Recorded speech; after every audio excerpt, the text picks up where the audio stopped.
आपका बायो का एग्ज़ाम 15 मार्च को है और 12th को आपका केमिस्ट्री का है।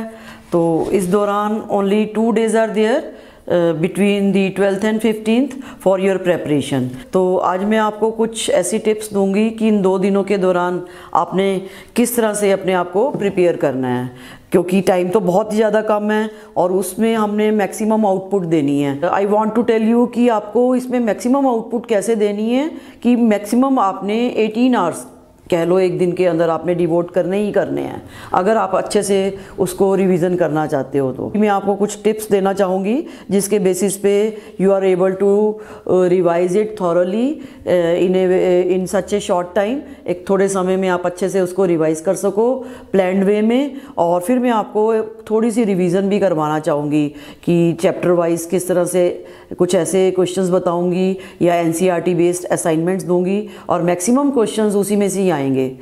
आई नो कि you are having very less time for your preparation, कि आपके पास बहुत कम समय है और वीडियो देखने का टाइम नहीं है, लेकिन फिर भी 2 या 3 वीडियो के अंदर ही मैं आपको पूरी की पूरी रिवीजन करवा दूंगी, जो कि आपके लिए बहुत बेनिफिशियल होगी।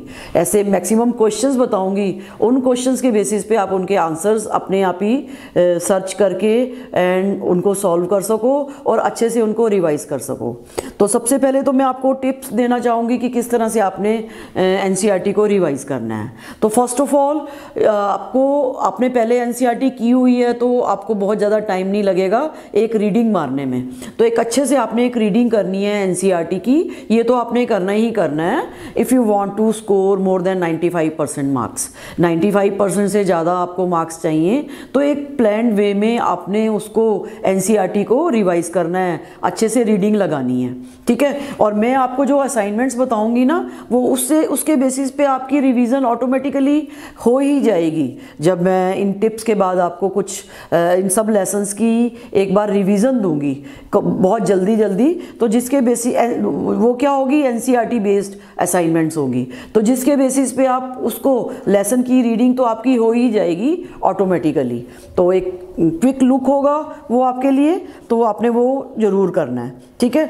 और इसके बाद what you have to do, एक तो थॉरली आपने रिवीजन कर लिया एंड देन 10 ईयर जो भी आपके पास 10 ईयर्स पिछले लास्ट ईयर के सैम्पल पेपर्स हैं या लास्ट ईयर के क्वेश्चन पेपर्स या आपके पास होंगे ही होंगे, तो उनको भी आपने एक नज़र मारनी है। वैसे तो ये काम बहुत पहले ही कर लेना चाहिए, लास्ट ईयर के क्वेश्चंस को तो आपको रिवीजन टाइम में लास्ट के दिनों में एग्जामिनेशन के जैसे ही प्रेपरेशन स्टार्ट करते हो आप, यानी कि जन-फेब में आपको स्टार्ट कर लेनी चाहिए इन सैम्पल पेपर्स की या 10 ईयर्स को रिवीजन करने की। तो ये भी एक बहुत इंपॉर्टेंट टास्क है जिसके बेसिस पे आपको पता लग जाएगा कि क्वेश्चन कैसे आते हैं, और ज़्यादातर up to the mark question आते हैं कि आपको जो भी क्वेश्चन है उसको बिल्कुल करेक्ट मैनर में एकदम टू दी पॉइंट आंसर करना है। इस तरह से ही सीबीएसई के पैटर्न होते हैं क्वेश्चन आंसर्स के, तो आपको एक तरह से पता चल जाएगा कि किस पैटर्न में आपके क्वेश्चन आते हैं, ठीक है। फिर उसके बाद आपने देखना है प्रैक्टिस ऑफ डायग्राम्स। जैसे कि आपको मालूम है बायोलॉजी में तो डायग्राम एक बहुत अहमियत रखते हैं, डायग्राम के बेसिस पे आप क्वेश्चन भी सॉल्व कर लेते हो, तो एक डायग्राम की प्रैक्टिस होनी भी ज़रूरी है। तो चैप्टर से रिलेटेड जितने भी इम्पॉर्टेंट डायग्राम हैं वो आपको मालूम ही है कि किस तरह से आते हैं, और मैं भी आपको बताऊंगी चैप्टर वाइज। तो आपको उसको क्या करना है, बिल्कुल सिंपल वे में एक बार ड्रॉ करके ज़रूर देखना है, और उनकी करेक्ट उनकी लेबलिंग देखनी है कि वो लेबल्ड किस मैनर में है। क्योंकि एग्ज़ाम में क्या होता है, क्वेश्चन फाइनल एग्ज़ाम्स में, सीबीएसई के एग्ज़ाम्स में या क्वेश्चन पेपर्स में डायग्राम्स ड्रॉ किए होते हैं, और उन डायग्राम्स के बेसिस पे वो लेबल कर देते हैं। ए मार्क को लेबल करो, यानी कि इसका करेक्ट नेमिंग बताओ, बी को बताओ, तो उनके बेसिस पे ही उनको आपको बताना है। आई मीन टू से कि एक लेबलिंग प्रॉपर होनी चाहिए, प्रॉपर आइडेंटिफिकेशन होनी चाहिए पार्ट्स ऑफ ए डायग्राम की, क्लियर। तो वो आपने ज़रूर करना है, और उनसे रिलेटेड जो भी फंक्शंस बनते हैं वो भी वो पूछ सकते हैं, तो वो भी आपने एक बार से देखने हैं डायग्राम के बेसिस पे। आई मीन टू से कि डायग्रामेटिकली प्रेपरेशन के बेसिस पे आप आंसर कैसे करना है आपने वो थॉरोली आपने उसको एक बार करना है, ठीक है। तो ये भी हो गया आपके बाद। फिर इसके बाद what you have to keep in mind, आपने क्या करना है नेक्स्ट अगर आपके पास टॉपर्स पेपर लास्ट ईयर का है, किसी भी जैसे कि नेट पर आते ही हैं टॉपर्स के पेपर दिए जाते हैं जिन्होंने 100 मार्क्स स्कोर किए हैं और मार्केट में भी उनके सैम्पल पेपर में अवेलेबल हैं, तो अगर वो आपके पास हैं तो उनका आंसर देने का देखो पैटर्न क्या है, उन्होंने कैसे उनको रिस्पॉन्स किया है क्वेश्चन पेपर को, तो वो आप अगर हो सके तो आप वो भी ज़रूर कर लें, तो जिसके बेसिस पे आपको पता लग जाएगा कि किस तरह से करेक्ट आंसर करना है। और मान लो कई बार आपको क्या होता है कि कोई क्वेश्चन नहीं समझ में आता कि इसका करेक्ट आंसर क्या होगा, जैसे कि ट्रांसक्रिप्शन है, डिफाइंड ट्रांसक्रिप्शन, तो उसके बेसिस पे ट्रांसक्रिप्शन के तो बहुत ब्रॉडर एस्पेक्ट बनते हैं, तो आपने क्या करना है ब्रीफ में ग्राफिकल स्केच में सब पॉइंट्स लिख देने हैं, ठीक है, और जो मैकेनिज्म एग्जैक्टली ट्रांसक्रिप्शन का है वो आप थोड़ा सा उसको डिटेल में लिखोगे, ठीक है। तो ये तो मैंने एक आपको एग्जांपल दिया कि कोई भी क्वेश्चन आपको मान लो नहीं समझ आता तो उसके बेसिस पे आपने क्या करना है, और आपको आता भी है कि इसका क्या आंसर करना है, तो उससे रिलेटेड जितने भी एस्पेक्ट्स बनते हैं आप ब्रीफ में सब लिखोगे, ठीक है, और जो आपको लगता है कि एप्रोप्रिएट इसका ये आंसर पूछा जा रहा है उसको थोड़ा सा आप डिटेल में कर दोगे, ठीक है। और इसके अलावा आपने ये भी देखना है कि जो भी मार्क्स हैं क्वेश्चन में, मान लो if we are having 1 marks के क्वेश्चन है या 2 मार्क्स के हैं, आपने 1 मार्क के क्वेश्चन में टू दी पॉइंट आंसर देना है, 1 word to save the time. ऐसा नहीं है कि उसके रिलेटेड आपको बहुत कुछ आता है तो आप उसको एक्सटेंड करते चले जाओ, लिखते चले जाओ, तो बाकी क्वेश्चन पेपर में क्या होगा, आंसर्स में नेक्स्ट जो भी होंगे डिटेल में जब लिखने की बारी आएगी तो आपको टाइम ही नहीं मिलेगा जिनके बारे में आप लिखना चाहोगे, या हो सकता है आपका पेपर भी छूट जाए, तो आपने बिल्कुल एक्यूरेटली मार्क्स को देते हुए आंसर करना है, ठीक है ना, टू दी पॉइंट आंसर करना है। 2 मार्क्स का है तो वो उन्होंने मेंशन किया होता है उन्होंने अपने स्टार्टिंग में ही कि इसको इतने वर्ड्स में आंसर देना, और उसको बिल्कुल एक्यूरेटली आपने मार्क्स को देते हुए ही देखते हुए ही क्या करना है, आंसर करना है, ठीक है। तो ये आपने ज़रूर करना है, क्लियर। और इसके अलावा सप्लीमेंट्री की जो रिवीजन है, सप्लीमेंट्री भी दी हुई है आपकी एनसीईआरटी में बैक एक्सरसाइज में यूनिट वाइज, तो सप्लीमेंट्री से रिलेटेड जो भी टॉपिक हैं वो भी आपने पढ़कर जाने हैं, तो 2-3 बार से वो सप्लीमेंट्री से भी रिलेटेड क्वेश्चन आए हुए हैं तो वो भी आपने ज़रूर करने हैं। ये तो है आपकी रिवीजन की बात, तो उससे रिलेटेड और मैंने आपको बताया कि कैसे आपने अटेम्प्ट कैसे करने हैं, मार्क्स के बेसिस पे आपने उनको अटेम्प्ट करना है। और अब एग्जामिनेशन वाले दिन जब भी आपको क्वेश्चन पेपर जैसे ही आपके हैंड में आता है तो 15 मिनट का टाइम आपको दिया जाता है, तो आपने उसको एकदम से थॉरोली कंसंट्रेशन से पढ़ना है। और मान लो कोई क्वेश्चन आपको नहीं समझ आता है तो उसके लिए पैनिक होने की ज़रूरत नहीं है, उसको छोड़ दो, लास्ट में आपको आ ही जाएगा। जब भी उसके करने की बारी आएगी ना, तो क्योंकि किया तो सब कुछ होता ही है, तो स्टार्टिंग में कई बार क्या होता है कोई लैंग्वेज थोड़ी सी ऐसी दी होती है घुमाकर जिसके बेसिस पे एकदम से समझ नहीं आता, और बाद में जब उसको दोबारा से पढ़ो तो ऐसे लगता है कि बहुत इजी है, इसका आंसर तो हमें आता ही है। तो इस तरह से एकदम से घबराने की ज़रूरत नहीं होती, क्वेश्चन पेपर को अच्छे से पढ़ो और 15 मिनट्स के टाइम में अच्छे से पढ़ो और फिर उसको सीक्वेंस में सॉल्व करने की कोशिश करो। ऐसा नहीं कि क्वेश्चन जो आपको पहले आता है उसको पहले करो या बाद में करो, this is not the right way. अब मान लो कोई क्वेश्चन आपको नहीं समझ में आ रहा तो वो सीक्वेंस में उस क्वेश्चन को छोड़कर वहाँ स्पेस डाल दो, क्वेश्चन नंबर डालकर, फिर बाद में जब भी बारी आएगी लास्ट में तो उसको आप उसमें बाद में करने की जब भी कोशिश करोगे तो वो स्पेस में आप उसको कर लो। तो इस तरह से आप उसको क्वेश्चन पेपर को आपने अटेम्प्ट करना है, डायग्राम की हेल्प से सॉल्व करने की कोशिश करनी है। कोई भी आपको लगता है कि question can be explain on the basis of diagram, कि डायग्राम ड्रॉ करें और उसके बेसिस पे मेन पॉइंट लिख दें, तो जिससे कि आपका टाइम सेव हो जाए। तो बायोलॉजी में तो ये आपको एक बेनिफिट है डायग्राम का, तो जिसके बेसिस पे आप उसको सॉल्व कर सकते हो, ठीक है। और इसके अलावा आपने क्या करना है, 2.5 आवर के अंदर क्वेश्चन को, जितना भी क्वेश्चन पेपर है उसको सॉल्व कर लेना है। ऐसा नहीं है कि उसको आपने 3 आवर्स के अंदर, so that half an hour should be there for your revision के लिए या प्रॉपर थिंकिंग के लिए, वॉट एवर इज़ लेफ्ट उसको पूरा करने में आप उस टाइम को यूटिलाइज कर सको।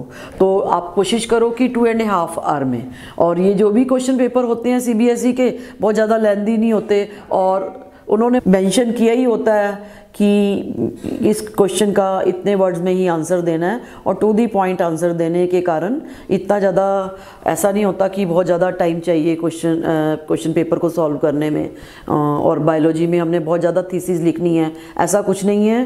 टू दी पॉइंट आंसर दोगे बिल्कुल एक्यूरेटली और जो भी पूछा जाए तो you will be getting more marks, आपको ज़्यादा मार्क्स मिलेंगे। ठीक है, तो इस तरह से आपने उनको अटेम्प्ट करना है। क्लियर? और बिल्कुल नीट वे में डायग्राम बनाने हैं, cutting should be avoided, cutting नहीं करनी कुछ, और जितने भी डायग्राम्स हैं उनके एक साइंटिफिक एस्पेक्ट को देखना है अगर वो आता है तो, और लेबलिंग क्या होनी चाहिए, प्रॉपर वे में होनी चाहिए। ठीक है, तो ये तो थे आपके बहुत सारे टिप्स कि जो आपने एग्जामिनेशन वाले दिन करने हैं या रिवीजन के वक्त करने हैं। तो अब मैं आपको कुछ असाइनमेंट्स की प्रैक्टिस करवाती हूँ चैप्टर वाइज, और ज़्यादा टाइम नहीं मैं लूँगी, ओनली 40 मिनट्स की 2 या 3 वीडियोस के अंदर ही मैं आपको मैक्सिमम रिवीजन करवाने की आई विल ट्राई माय बेस्ट, और क्वेश्चंस बताऊंगी, और उन्हीं क्वेश्चंस के बेसिस पे आप एनसीईआरटी पढ़ते जाओगे और उनको क्या करोगे, आप एक बार से फिर से जल्दी से रिवाइज करोगे। एक बार तो आपने रीडिंग लगानी ही है, फिर नेक्स्ट जब भी सेकेंड रीडिंग में आपने क्या करना है, उसको क्वेश्चन आंसर्स के बेसिस पे जो मैं आपको बताऊंगी उसके अकॉर्डिंगली आपने उनको रिवाइज करना है। तो सबसे पहले मैं यूनिट 1 में फर्स्ट चैप्टर से स्टार्ट कर रही हूँ। जैसे कि स्टार्टिंग में ही हमारा आता है लाइफ स्पैन, बहुत इजी है, और इसमें मैंने जितने भी लास्ट ईयर के क्वेश्चंस देखे हैं तो 1 मार्क के ही क्वेश्चन आए हुए हैं, 1 मार्क और या मैक्सिमम 2 मार्क्स के, इससे ज़्यादा नहीं। तो हमने इस लेसन्स को थॉरोली पढ़ना है, और इसमें छोटी छोटी इतनी डेफिनेशंस बनती हैं कि उसके बेसिस पे हमने उसका कुछ भी नहीं छोड़ना पार्ट, और इवन डायग्राम में से जो क्वेश्चन आए हुए हैं बहुत बार, तो वो भी नहीं, हमने इस चैप्टर से रिलेटेड जितने भी डायग्राम्स दिए हुए हैं इसमें वो हमने उनको अच्छे से करना है, और डेफिनेशंस की फॉर्म में इस चैप्टर को प्रिपेयर करना है। तो इसमें सबसे पहले है कि what are various life spans of organisms, life span क्या होता है, और लाइफ स्पैन ऑर्गेनिजम्स के how in what manner it is को related with the sizes, size पे इसको को रिलेट कर सकते हैं या नहीं। तो this we have to define with the help of example. ठीक है, एग्जाम्पल हम दे सकते हैं क्रो का या पैरेट का। तो ये बहुत सिंपल है, फर्स्ट चैप्टर में ये क्वेश्चन आ सकता है और बहुत ही सिंपल इसका आंसर बनता है। और इसके अलावा there are some organisms given on this page number, किस में दिए हुए हैं, पेज नंबर 4 पर। तो इसमें डिफरेंट लाइफ स्पैन्स पूछे गए हैं, तो ये लाइफ स्पैन्स आपसे पूछे जा सकते हैं ऑब्जेक्टिव टाइप। हालांकि ये अभी पिछले सालों में आए तो नहीं है, लेकिन एनसीईआरटी की तो एक एक चीज़ जैसे कि है ना, each and everything is a golden, कि एक तरह से ये अगर आपने पूरे मार्क्स स्कोर करने हैं तो थॉरोली आपको रिवीजन करना ही पड़ेगा।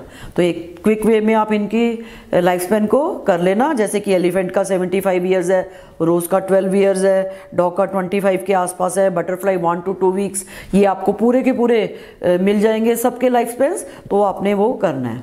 ठीक है, फिर नेक्स्ट पार्ट आता है रिप्रोडक्शन। तो रिप्रोडक्शन क्या होता है एंड सिग्निफिकेंस क्या है रिप्रोडक्शन का, टाइप्स क्या हैं, और एसेक्सुअल और सेक्सुअल में क्या डिफरेंस है, कौन सी बेनिफिशियल है, सेक्सुअल बेनिफिशियल है या एसेक्सुअल। ठीक है, तो sexual is of course beneficial because क्या होता है, वेरिएशंस आती हैं, और वेरिएशंस के कारण स्पीशीज़ की सर्वाइवल होती है, या इससे रिलेटेड बहुत सारे एस्पेक्ट्स आपने पढ़े होंगे, और एसेक्सुअल रिप्रोडक्शन के भी आपने सिग्निफिकेंस पढ़े होंगे, तो वो भी आपने करने हैं। तो ये एक जनरल टाइप में आपके आ सकते हैं क्वेश्चंस। फिर beside this what is a clone, clone क्या होता है, ये क्वेश्चन भी आ सकता है objective type. Morphologically and genetically similar offsprings of a single parent that are produced by asexual reproduction.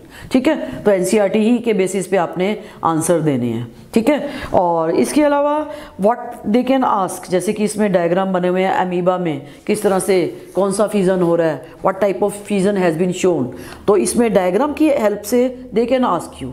ठीक है, क्वेश्चन पूछे जा सकते हैं। या इस पेज में बाइनरी फ्यूजन है, उसकी डेफिनेशन, व्हाट आर ज़ूस्पोर्स क्या होते हैं, ज़ूस्पोर्स और कॉनिडिया में क्या डिफरेंस है, कॉनिडिया किस में मिलते हैं, ज़ूस्पोर्स किस में मिलते हैं, बडिंग, गैम्यूल फॉर्मेशन, ये जितने भी ऑब्जेक्टिव टाइप क्वेश्चन है ये लास्ट ईयर एग्जाम्स में आए हुए हैं। ठीक है, तो इनको हमने छोड़ना नहीं है, ये सारे इंपॉर्टेंट हैं, एस्पेक्ट्स हैं, और इनसे रिलेटेड डायग्राम्स के बारे में भी पूछा जा सकता है कि ये किसका डायग्राम है, इसमें what they try to show you, कि जैसे कि कॉनिडिया दिखाए गए हैं नॉन मोटाइल पेनिसिलियम के ऊपर, तो वो पूछा जा सकता है कि ये किसका है डायग्राम, ठीक है। हाइड्रा की बडिंग के बारे में, तो मेरे कहने का मतलब है कि इसको आपने अच्छे से देखना है और बहुत आसान है, और they are up to the, I mean to say कि they are of level 11 class के क्वेश्चन हैं जो कि आपने करने हैं, और 1 मार्क के आ सकते हैं, ठीक है। सो ये सब 1 मार्क के अकॉर्डिंगली आए हुए हैं क्वेश्चन में। इनकी डेफिनेशंस विद एग्जांपल्स, अगर डेफिनेशन विद एग्जांपल्स आप करोगे तो ये चैप्टर आपका समझ लो बिल्कुल क्लीन, एकदम से प्रिपेयर्ड है, ठीक है ना। फिर इसके बाद नेक्स्ट है वेजिटेटिव प्रोपोगेशन के मेथड्स, जिसमें दे can ask you about runners क्या होते हैं, बल्ब क्या होते हैं, बल्बिल क्या होते हैं, ऑफसेट, ट्यूबर, सकर, राइजोम। ये क्वेश्चंस भी बहुत बार आए हुए हैं कि, और इसमें किस तरह से पोटैटो में कैसे होती है वेजिटेटिव प्रोपोगेशन, किस मेथड से होती है, और जिंजर में कैसे होती है। आई मीन टू से अगेन इसमें हमें डेफिनेशन लर्न होनी चाहिए और साथ में विद एग्जाम्पल्स भी आने चाहिए। तो ये तो हो गए हमारे सबके सब क्वेश्चंस। और इसके बाद एक इम्पॉर्टेंट क्वेश्चन आता है, what are terror of Bengal. Terror of Bengal कौन सा प्लांट है और why it is called so, उसको क्यों कहते हैं, ये भी बहुत इंपॉर्टेंट क्वेश्चन है और आया हुआ है, और बहुत इजी क्वेश्चन है। लास्ट ईयर के ही 2-3 बार एग्जाम में 2 या 3 ईयर्स बैक्स के क्वेश्चंस में, क्वेश्चन पेपर में आपको मिल जाएगा।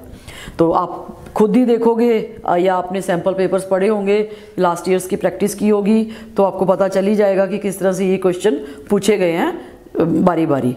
तो वेजिटेटिव प्रोपोगेशन का एस्पेक्ट इसमें बहुत इंपॉर्टेंट है, 1 मार्क के क्वेश्चन पूछे जा सकते हैं, ठीक है। और इसके बाद हम देखते हैं कि सेक्सुअल रिप्रोडक्शन में what are various phases of life, तो फेजेस ऑफ लाइफ के बारे में पूछ सकते हैं। फिर उसके बाद next question they can ask you about the what are annual, perennial and biennial plants, annual, biennial and perennial, give example. फिर इसके अलावा मोनोकार्पिक क्या होते हैं और पॉलीकार्पिक क्या होते हैं प्लांट्स, ठीक है। पेरिनियल, पॉलीकार्पिक कौन से हैं, ठीक है, ये सारे पूछ सकते हैं क्वेश्चंस। और पेरिनियल मोनोकार्पिक कौन से हैं, जैसे बैम्बो ट्री के बारे में, या strobilanth, they can ask you about the bamboo tree में, या स्ट्रोबिलेंथस कुंथियाना, नीला कोरंजी, जिनके लाइफ स्पैन के बारे में बताया गया है बुक्स में। तो ये सब इंपॉर्टेंट क्वेश्चंस हैं, दे कैन आस्क, वो पूछा जा सकता है इनके बारे में। एंड इसके बाद आता है एस्टर साइकिल्स क्या होती हैं, मेनेस्ट्रल साइकिल क्या होती है।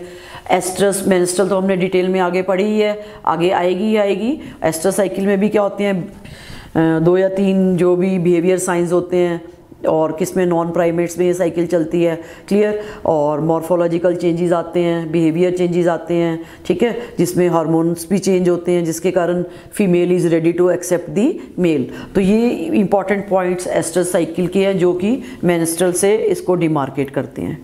कॉन्टीन्यूअस ब्रीडर्स क्या होते हैं, सीजनल ब्रीडर्स क्या होते हैं, इसके बारे में भी पूछा जा सकता है, ठीक है। फिर इसके बाद नेक्स्ट आते हैं सेक्सुअल रिप्रोडक्शन में pre fertilisation structure and events कौन से हैं, 1 मार्क का, formation of gametes and their transfer. तो इस तरह से ये भी क्वेश्चन आ सकते हैं, तो इसको भी नहीं छोड़ना कि कैसे ये पूछे जा सकते हैं। एंड नेक्स्ट आते हैं, बहुत सारे सेक्सुअलिटी के ऊपर क्वेश्चंस बहुत बार आए हुए हैं कि मोनोशियस कौन से हैं, गिव एग्जांपल्स। डायोशियस कौन से प्लांट्स हैं, गिव एग्जांपल्स। या होमोथैली कौन से हैं, या हीट्रोथैली कौन से हैं, you have to give examples. तो ये आपने भी देखने हैं कि ये बहुत इंपॉर्टेंट क्वेश्चंस हैं। इसमें कुछ मोनोशियस प्लांट्स के बारे में बताओ, डायोशियस के बारे में बताओ, प्लांट्स भी, ऑर्गेनिजम्स भी।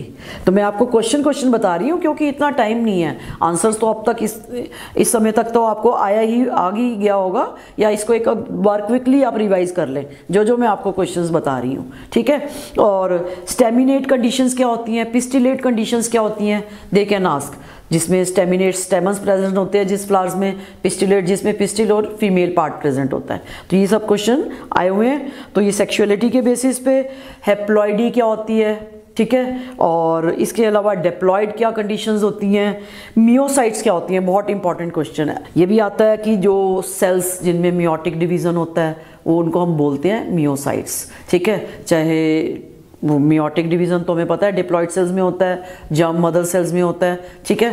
तो that are called the meiocytes that are responsible for the formation of the gametes, जिनसे गैमीट्स बनते हैं, ठीक है।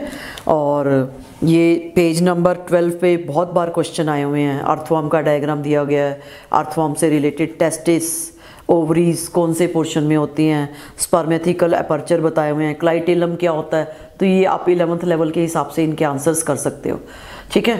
और इसके अलावा मेल एंड फीमेल कॉकरोच के बारे में बताया हुआ है कि उनके रिप्रोडक्टिव सिस्टम में, तो उनको ये क्वेश्चन बता सकते हैं कि कॉकरोच यूनिसेक्सुअल है या बाइसेक्सुअल है, अर्थवर्म यूनिसेक्सुअल है या बाइसेक्सुअल है, या किसी भी बाइसेक्सुअल ऑर्गेनिज्म का नाम बताओ, यूनिसेक्सुअल का बताओ। इसी तरह से प्लांट्स में ये कारा के बारे में बताया हुआ है जिसमें ये बाइसेक्सुअल उगोनियम एंड एंथीरिडियम के बारे में बताया हुआ है कि ये कौन से पार्ट हैं, उगोनियम कौन सा है, एंथीरिडियम तो उन्होंने वो मेंशन नहीं किया होगा, बस वो डायग्राम दे देंगे, कहेंगे लेबल करो उगोनियम कौन सा है, एंथीरिडियम कौन सा है। तो इस तरह से ये इन्होंने दे have given the diagram of potato, sweet potato का बाइसेक्सुअल फ्लावर दिया हुआ है, तो ये इंपॉर्टेंट क्वेश्चन आ सकते हैं। बिसाइड दिस क्रोमोसोम नंबर पूछा हुआ है, डिप्लॉयड एंड हैप्लॉयड, तो जिसमें ओफियोग्लासम का इंपॉर्टेंट है, दे कैन आस्क। पटेटो का भी पूछा जा सकता है, ह्यूमन बीइंग का आपको मालूम ही है, तो ये सब भी एक बार आप देख लेना। अदरवाइज वैसे अभी तक इनमें से क्वेश्चन अभी आए नहीं है, अभी बहुत समय से नहीं आए, बट दे कैन आस्क। तो ओफियोग्लासम हमें मालूम है कि डिप्लॉयड नंबर 1260 है और हैप्लॉयड कितना है, उसका आधा। क्लियर, तो ये भी क्वेश्चन पूछे जा सकते हैं। फिर नेक्स्ट आते हैं गैमीट ट्रांसफर में पॉलिनेशन के बारे में, दे कैन आस्क। और इस तरह से आइसोगेमस कंडीशन क्या होती है, एनिसोगेमस कंडीशन, उससे रिलेटेड डायग्राम्स ये भी आए हुए हैं एग्ज़ाम में, तो ये भी पूछे जा सकते हैं, ठीक है। फिर उसके बाद नेक्स्ट आता है, इसमें बहुत इंपॉर्टेंट क्वेश्चन आते हैं, पार्थिनोजेनेसिस क्या होता है, पार्थिनोकार्पिक फ्रूट्स क्या होते हैं, ठीक है। वो भी सेक्सुअल रिप्रोडक्शन इन प्लांट्स में आएंगे, ये क्वेश्चन फिर से रिपीट होंगे। और इसमें पार्थिनोजेनेसिस में ये बहुत इंपॉर्टेंट पूछा गया है लीजर्ड्स के बारे में, लैकराटा लीजर्ड्स में किस तरह से रिप्रोडक्शन होती है, ठीक है। पार्थिनोजेनेसिस क्या है, हनी बी में कौन सा होता है, किस तरह से हनी बी में हैप्लॉयड डिप्लॉयड मैकेनिज्म होता है, तो ये इंपॉर्टेंट क्वेश्चंस है बहुत ज़्यादा, ठीक है। तो अगर हम इनको पढ़ें तो इस पर थोड़ा सा आप स्ट्रेस करके अच्छे से देख लेना, समझ लेना कि किस तरह से फीमेल गैमीट से पूरा ऑर्गेनिज्म बनता है पार्थिनोजेनेसिस के प्रोसेस से, without fertilisation in case of lizard के केस में कैसे होती है, हनी बी के केसेस में कैसे होता है, और किस तरह से external fertilisation and internal fertilisation differ करते हैं, और इंटरनल फर्टिलाइजेशन क्यों बेनिफिशियल है, how it is overcoming external में तो प्रीडेटर क्या कर देते हैं, गैमीट्स को ख़त्म कर देते हैं, बट इंटरनल में क्या होता है, सेव रह जाते हैं, ठीक है। तो ये भी एक इंपॉर्टेंट क्वेश्चन पूछे जा सकते हैं। ओवीपेरस क्या होते हैं, वीवीपेरस क्या होते हैं, तो वीवीपेरस की एडवांटेज पूछी हुई है ऑन ओवीपेरस, तो इसमें भी आप लिख सकते हो। ओवीपेरस में भी क्या होते हैं, कल्केरियस शेल्स होती हैं, और they chances of their shells are to be break होने के चांसेस होते हैं एडवर्स कंडीशंस में, प्री मैच्योर हैचिंग हो जाती है। तो ये सब चीज़ें आप जब इनके आंसर्स देखोगे, ढूंढोगे, तो पढ़े जा सकते हैं। मोर ओवर लास्ट पे दे कैन आस्क, जैसे कि इसमें ये बताया हुआ है कि डायग्राम दिए हुए हैं कि पी स्वीट पी है, इसमें ये ओव्यूल्स जो हैं कैसे लगे हुए हैं, एक ही रो में है, तो what kind of presentation it is showing, कितने लोक्यूल्स हैं, एक ही चैम्बर है, यूनिलोकुलर कंडीशन है, जबकि इसमें बहुत सारे हैं, और इसमें कैसी प्रेजेंटेशन है। जितने भी ये डायग्राम्स दिए गए हैं, जैसे कि टोमेटोज़ में एक्साइल प्रेजेंटेशन होती है, ट्राइकार्पलरी कंडीशन होती है, तो ये डायग्राम जो भी मेंशन है इसके बेसिस पे दे can ask you about the question, parietal कौन सी शो कर रहा है, एक्साइल कौन सी शो कर रहा है, इसमें ये सब पूछे जा सकते हैं। तो ये भी बहुत इंपॉर्टेंट क्वेश्चन है आए हुए एग्जाम में। तो इस तरह से ये हमने इस चैप्टर को ऐसे ही रिवाइज करना है, एक ऑब्जेक्टिव टाइप के बेसिस पे, ठीक है। थॉरो रिवीजन करनी है, डायग्राम कुछ नहीं छोड़ना, so that you can get full marks, कहीं से कुछ भी आ जाए तो आपका छूटे ना। तो ये तो मैंने आपको एक पैटर्न बता दिया, एनसीईआरटी बेस्ड किस तरह से क्वेश्चन आ सकते हैं। हो सकता है उनकी लैंग्वेज कैसे भी चेंज हो जाए, लेकिन अगर आपने अच्छे से पढ़ा हुआ है और मैं आपको जो क्वेश्चन बता रही हूँ आपने सुन लिए, तो you are able to give answer, आपको आंसर्स अच्छे से आ जाएंगे। तो ये तो एक बहुत सिंपल चैप्टर था। अब हम देखते हैं थोड़ा सा नेक्स्ट कॉम्प्लिकेटेड चैप्टर। जैसे कि हमें मालूम है कि ये इस पूरे यूनिट्स में से 15 to 16 मार्क्स के क्वेश्चंस आने ही आने हैं रिप्रोडक्टिव यूनिट से, बहुत इंपॉर्टेंट यूनिट है। तो अब हम sexual reproduction in flowering plants में चलते हैं कि किस तरह से उन्हें उसको रिवाइज करना है। तो सेकंड चैप्टर में सबसे पहले they can ask you about the parts of a flower which are non essential part and which are essential part of a flower and why they are called so. क्योंकि ये बहुत low level का यानी कि 10th standard का question है, but it can be asked, क्योंकि एक जनरल लेवल के क्वेश्चंस भी कई बार आ जाते हैं और बच्चे कई बार they are not able to give the answer, क्योंकि इतने आसान लेवल पे वो स्टार्टिंग में वो प्रिपेयर नहीं करते, वो देखते नहीं हैं। तो इस तरह के क्वेश्चन को भी हमने नज़र लगानी है, यानी कि we should have a look each and every aspect of a lesson के सब एस्पेक्ट को उसके बेसिक लेवल से स्टार्ट करते हुए, चाहे वो कितना ही लोअर लेवल हो, उससे स्टार्ट करते हुए we have to move in a complex manner में हमने स्टडी करनी है। तो फ्लावर जैसे फैसिलिटिंग ऑर्गन हैं किसके, एंजियोस्पर्मिक प्लांट्स के, तो ये सब पूछे जा सकते हैं। फिर इसके बाद नेक्स्ट क्वेश्चन इंपॉर्टेंट आ सकते हैं, what are various pre fertilisation structure and events में, जैसे कि मेल रिप्रोडक्टिव ऑर्गन, स्टेमन्स जो होते हैं उनके पार्ट्स से लेते हुए microsporangium, how it is tetrasporangiate, क्योंकि 4 कॉर्नर्स पे उसके स्पोरेंजियम होते हैं, उसके बारे में पूछा जा सकता है, ठीक है। और माइक्रोस्पोरेंजियम से होते हुए and what is bilobed condition और डाइथिकस कंडीशन और मोनोथिकस कंडीशन क्या होती है, इसके बारे में भी पूछा जा सकता है। और and then they can talk you about the pollen sacs, how many pollen sacs are present in a typical anther.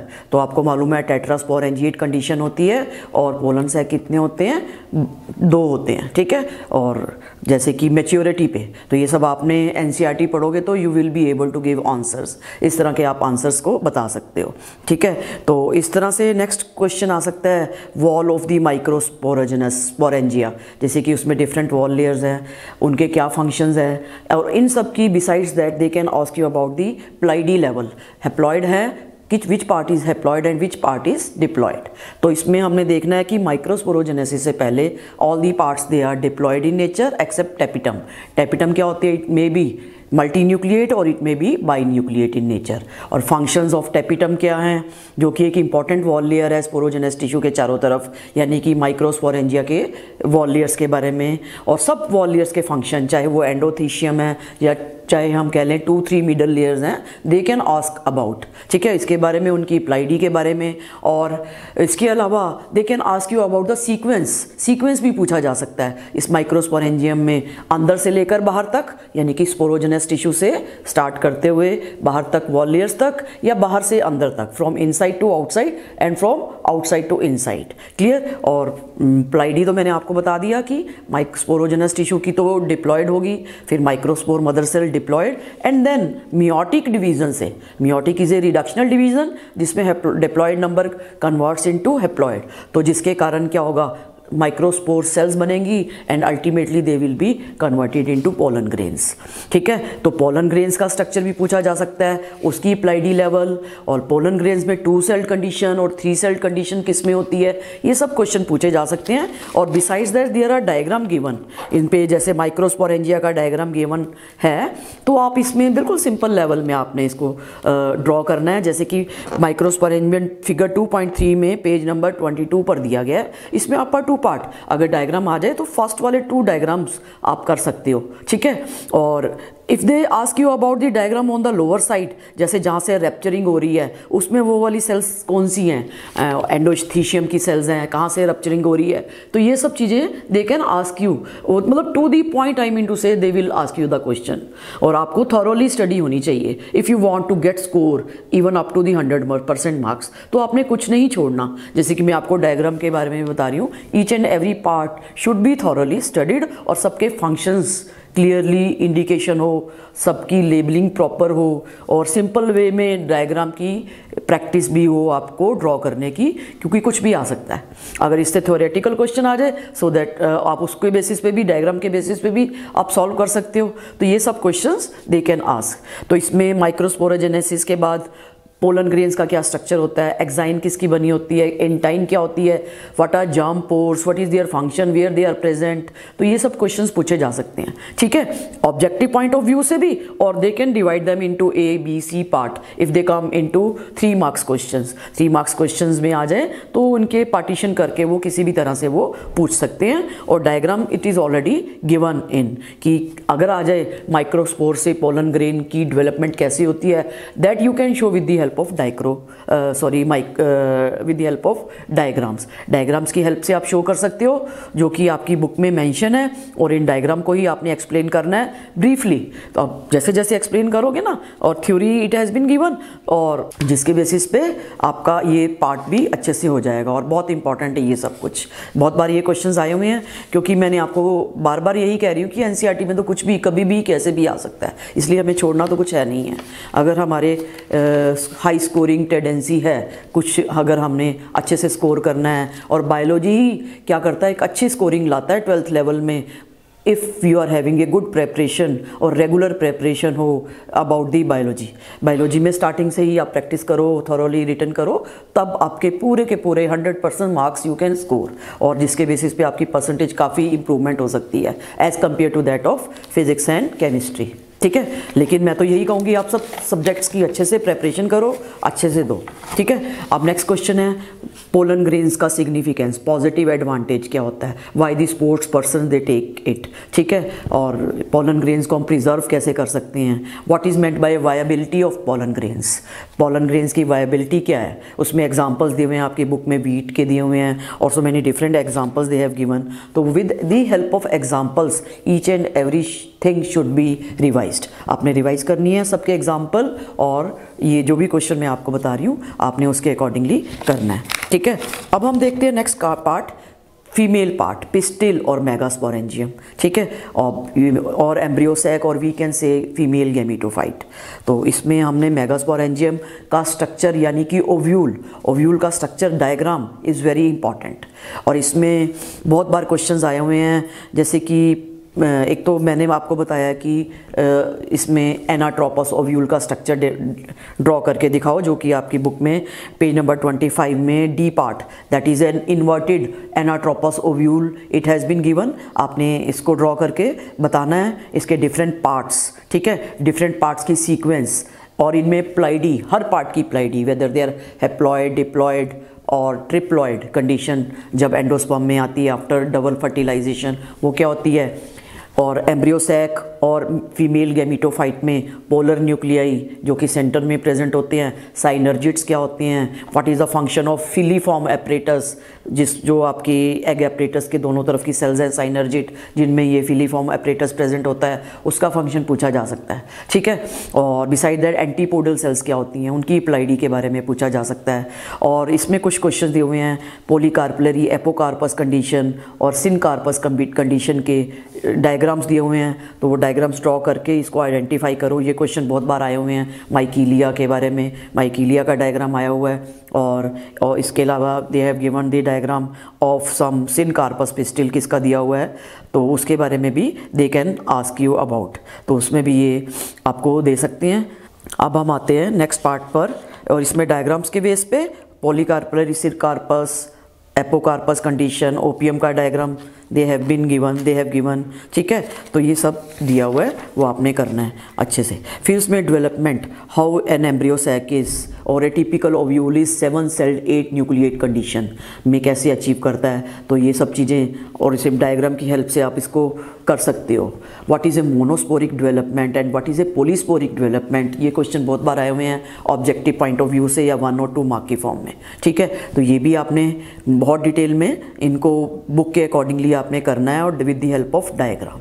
तो ये आपका हो गया सारा का सारा important part that is related to female gametophyte और क्या कहते हैं एम्ब्रियोसैक, क्लियर। इसमें besides that they can ask you about megasporogenesis, megasporogenesis के बारे में भी पूछे जा सकता है, जैसे कि माइक्रोस्पोरोजेनेसिस है वैसे ही मेगास्पोरोजेनेसिस के बारे में भी दे कैन आस्क। और प्लाइडी लेवल तो सबका ये पूछ ही सकते हैं, हैप्लॉयड, डिप्लॉयड, ट्रिप्लॉयड कंडीशन किस में आती हैं, और sequence, what ever sequence can be represented in this questions, तो वो पूछा जा सकता है, ठीक है। जैसे कि ओव्यूल के सीक्वेंस के बारे में, दे कैन आस्क। फिर नेक्स्ट टॉपिक आता है हमारा पॉलिनेशन।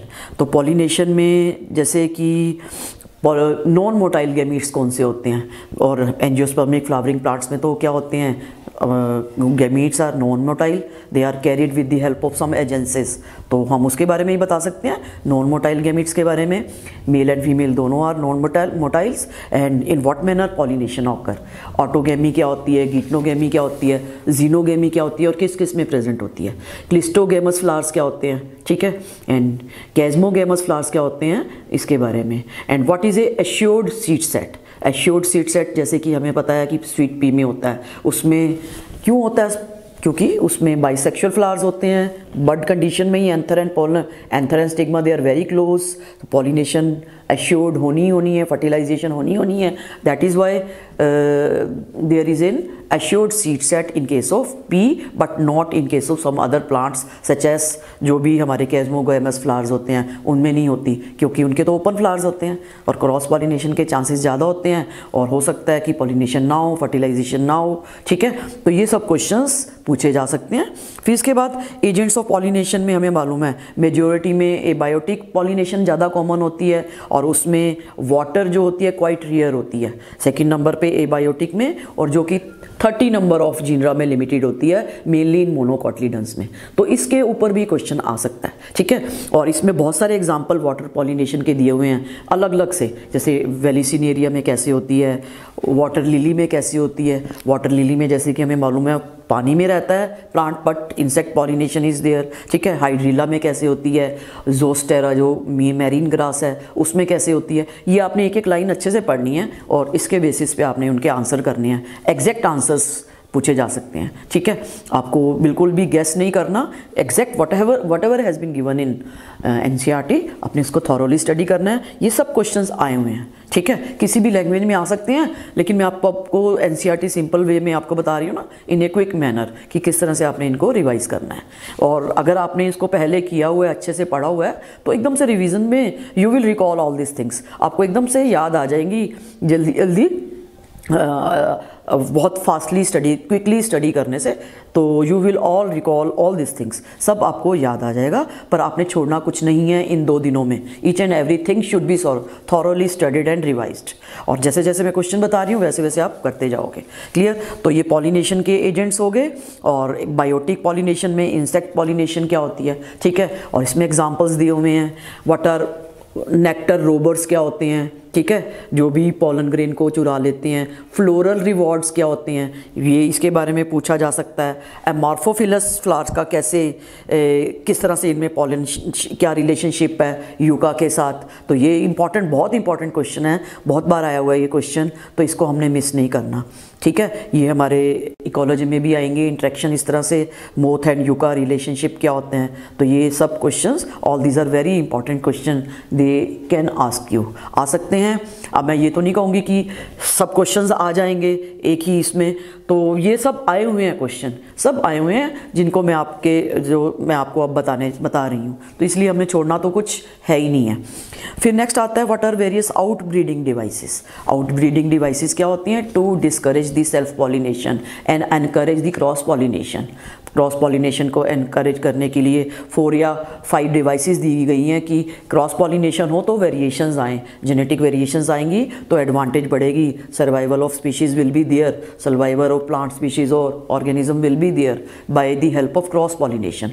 तो वो आउट ब्रीडिंग डिवाइसेस क्या हैं, ठीक है, ये आ सकता है। What is meant by inbreeding depression. Inbreeding depression क्या होता है, कॉन्टिन्यूस सेल्फ पॉलिनेशन से स्टर्लिटी आ जाती है प्लांट्स के अंदर, they are not able to produce viable pollen grains, ये भी सब बुक में दिया हुआ है। तो उसको डिस्करेज करने के लिए, यानी कि इनब्रीडिंग डिप्रेशन को डिस्करेज करने के लिए all the outbreeding devices are present in a natural manner in plants में प्रेजेंट होती हैं। तो ये सब हमने पढ़ लेनी है, ठीक है। तो इसके बाद what are various pollen pistil interaction. Pollen pistil interaction में हमने बताना है किस तरह से राइट पोलन को एक्सेप्ट करती है स्टिग्मा, ठीक है, रॉन्ग पोलन को रिजेक्ट करती है, और उनमें केमिकल कैसे इंट्रैक्शन होती है, शुगर, आइनोस्टोल, बोरॉन, कॉम्प्लेक्स जो रिलीज होता है स्टिग्मा के ऊपर, ठीक है, वो अट्रैक्ट करता है पोलन्स को, ठीक है, और जिसके कारण जर्म ट्यूब्स आती हैं, दे वो मूव टुवर्ड्स दी, कहाँ पे जाती हैं, एग की तरफ, ओव्यूल से होती हुई। तो ये पूरा का पूरा phenomena that comes under the pollen pistil interaction. तो ये इंट्रैक्शन क्या होती हैं, तो इसके बारे में पूछा जा सकता है, पोलन पिस्टिल इंट्रैक्शन के बारे में। एंड फिर आता है हाइब्रिडाइजेशन टेक्निक्स क्या होती हैं, बेसिक टेक्निक्स कौन सी है, इमेस्कुलेशन, बैगिंग, इसके बारे में दे कैन आस्क कि जितने भी साइंटिफिक रिसर्च मेथड हैं all they are based on hybridization. तो हाइब्रिडाइजेशन की बेसिक टेक्निक्स हमने जेनेटिक्स में भी देखनी है कि उसमें भी स्टार्टिंग में मेंडल ने हाइब्रिडाइजेशन को ही रिप्रेजेंट किया था। तो वो आर्टिफिशियल हाइब्रिडाइजेशन की टेक्निक्स में इमेस्कुलेशन क्या होता है, बैगिंग क्या होता है, दे कैन आस्क। इसको अलग से भी आ सकता है 1 पॉइंट, और आर्टिफिशियल हाइब्रिडाइजेशन टेक्निक्स क्या हैं, दे can ask about this things also, ठीक है। तो इसके बारे में भी वो पूछा जा सकता है। इनकम्पेटिबिलिटी क्या होती है, the pollen grains they are not able to produce viable pollen grains. Self incompatibility क्या होती है, ठीक है, ये भी हमारी आउट ब्रीडिंग डिवाइसेस का बहुत इंपॉर्टेंट क्वेश्चन है। What is meant by self incompatibility, जो कि एक इंपॉर्टेंट पार्ट है, आंसर बुक में दिया हुआ है। क्योंकि इतना टाइम नहीं है कि आंसर को मैं डिस्कस करूं, I am just going to tell you questions. तो आप क्वेश्चंस को सुनते जाओ और आंसर्स आप उनको देखते जाओ, ठीक है।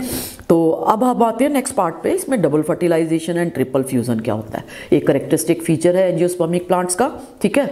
तो ये हमने देखना है, और इसमें मैक्सिमम क्वेश्चन आए हुए हैं कोकोनट के ऊपर। कोकोनट में किस तरह का एंडोस्पर्म होता है, ठीक है, सेलुलर है या न्यूक्लियर है या फ्री न्यूक्लियर डिवीज़न है, लिक्विड पार्ट क्या होता है कोकोनट के अंदर, जो कि एक फ्री न्यूक्लियर एंडोस्पर्म है, और साइड की जो सेल वॉल में वाइट पाला part that is kernel, that is a cellular endosperm. तो इस एंडोस्पर्म के ऊपर क्वेश्चन आ सकते हैं।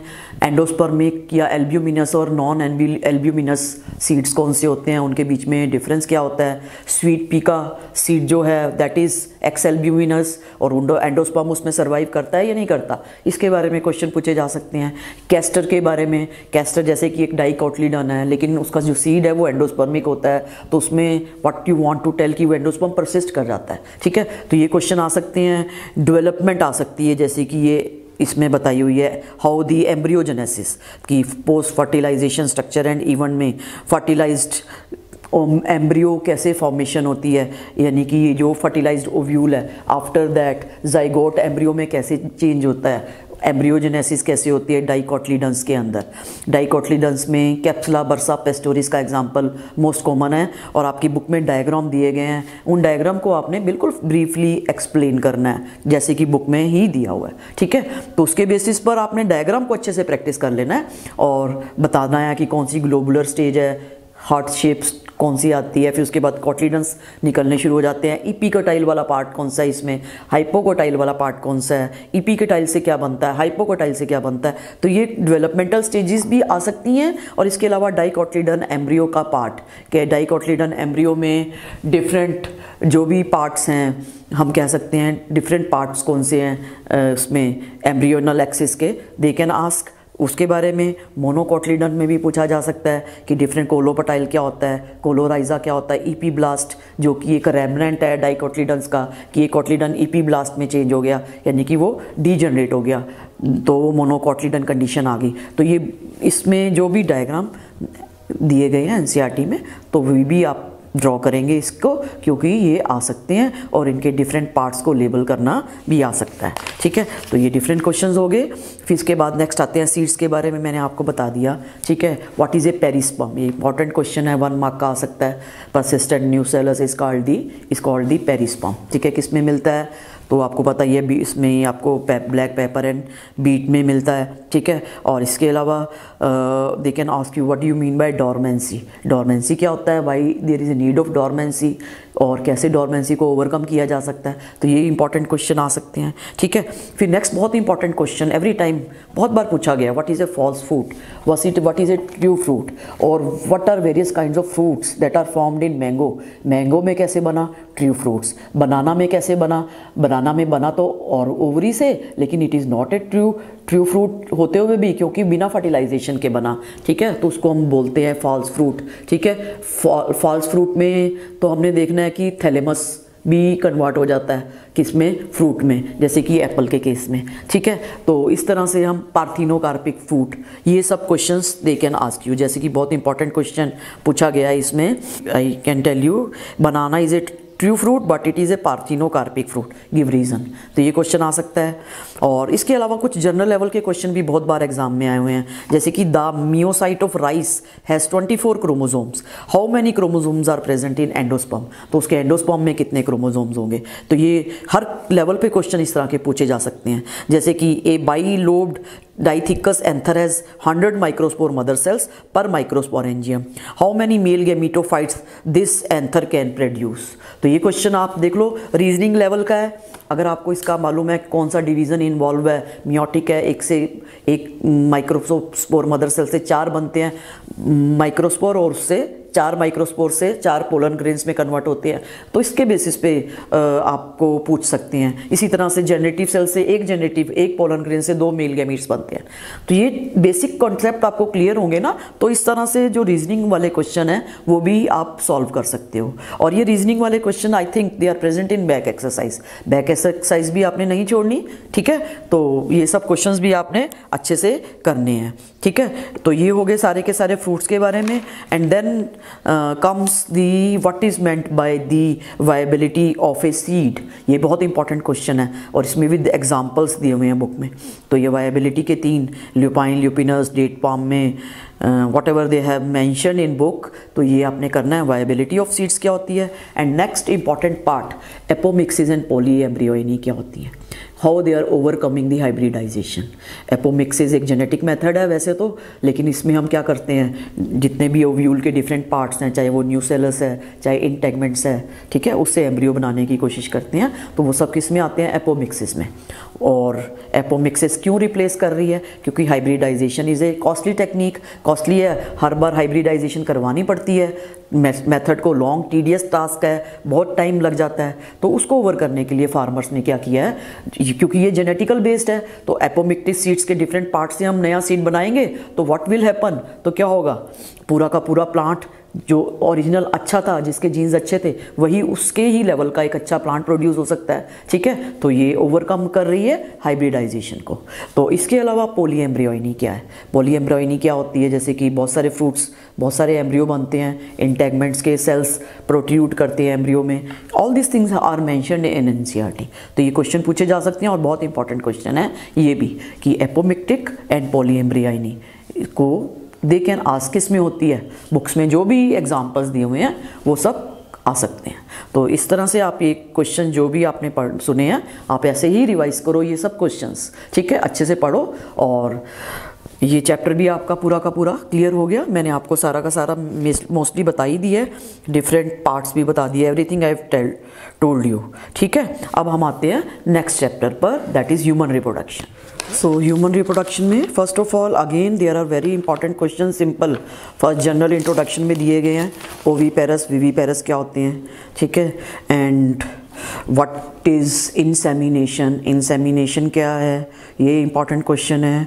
और what is meant by parturition, जितने भी फिनोमिना हैं, गेस्टेशन पीरियड क्या होता है, although these words are not indicated, हो सकता है कि ये चैप्टर के अंदर ना हो, लेकिन इंट्रोडक्शन में फर्स्ट जो पैराग्राफ है ना चैप्टर 3 में, तो उसमें ये सब मेंशन किए हुए गए हैं, जितने भी वर्ड्स मेंशन किए गए हैं उनकी डेफिनेशन आपने करनी ही करनी है, ठीक है।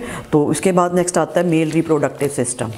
तो इसमें again they can ask you in what manner male reproductive system is an accessory ductule system, क्योंकि मेल रिप्रोडक्टिव सिस्टम में हम देखेंगे different ductules are present, starting from testis के अंदर सेमिनिफेरस ट्यूब्यूल से लेकर हम करते हुए कहाँ जाएंगे, उसमें different rete testis, vasa efferentia, vasa deferens, ये सब हमारे डक्ट्स की फॉर्म में ही reproductive system male reproductive system में है। तो इसीलिए मेल रिप्रोडक्टिव सिस्टम को एक एसेसरी डक्ट्यूल सिस्टम भी कहा जाता है। अगर इससे रिलेटेड क्वेश्चन आ जाए कि इसकी डक्ट्यूल सिस्टम को मेंशन करो, तो आप उसको ब्रीफ में कर सकते हो, डिफरेंट पार्ट्स को, डिफरेंट ट्यूब्स को, ट्यूब्यूल्स को, क्लियर। और इसके अलावा इंपॉर्टेंट डायग्राम्स बहुत ज़्यादा होते हैं, कि डायग्राम या तो ड्रॉ किए हुए आ जाएंगे आपको, और उसमें डिफरेंट पार्ट्स को लेबल करना, उनके डिफरेंट पार्ट्स के लेबल कर कर उनके फंक्शंस रिप्रेजेंट करना, ये सब कुछ आ सकता है, ठीक है।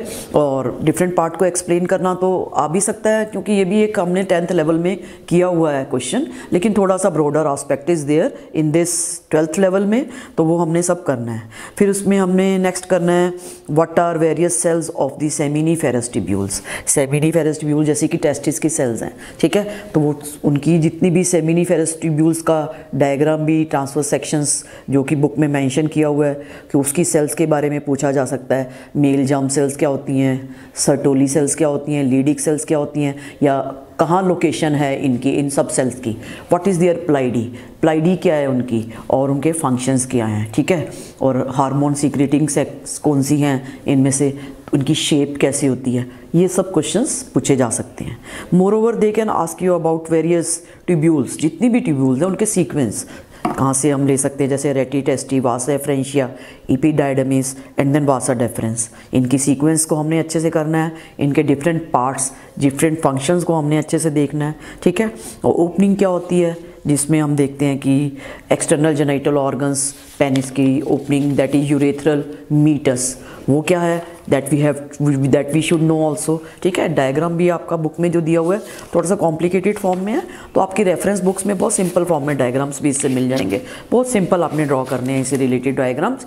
तो और उनके सब सेमिनिफेरस ट्यूब्यूल्स के जो भी सेक्शनल व्यू का अगर डायग्राम आ जाए तो आप उसमें सब सेल्स के बारे में बना सकते हो, जैसे पिरामिड शेप्स के सेल्स कौन सी हैं इसमें, सर्टोली सेल्स कहाँ पे प्रेजेंट है, ठीक है। जर्म सेल्स, स्पोरोजेनस टिश्यू की सेल्स के डिफरेंट स्टेजेस ऑफ डेवलपमेंट दिखा सकते हो।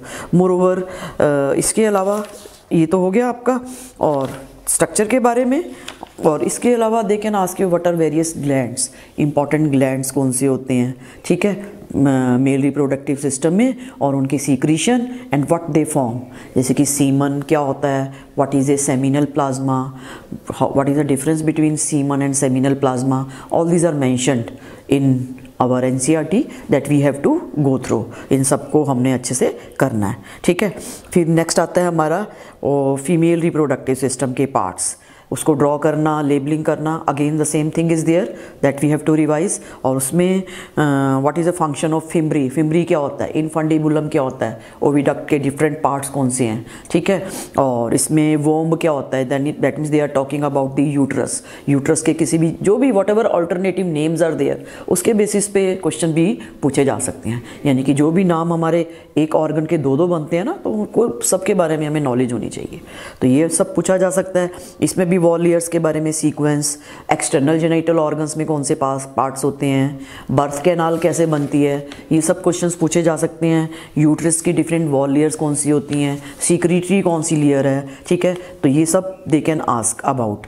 फिर इसके बाद नेक्स्ट आता है हमारा important question, external genital organ के पार्ट्स, जैसे कि फीमेल में मॉन्स प्यूबिस हैं, लेबिया मेजोरा माइनोरा, इनके बारे में पूछा जा सकता है। हिमन क्लाइटोरिस क्या होता है, ये सब इनको ब्रीफ में आपने एक बार पढ़ लेना है। और मेमरी ग्लैंड्स की सीक्वेंस में डिफरेंट ट्यूब्यूल्स, जो भी मेमरी लोब्स हैं, मेमरी डक्ट्स हैं और लेक्टिफेरस डक्ट्स हैं, उनकी sequence that we have to keep in mind, ये पूछा जा सकता है, इंपॉर्टेंट क्वेश्चन है।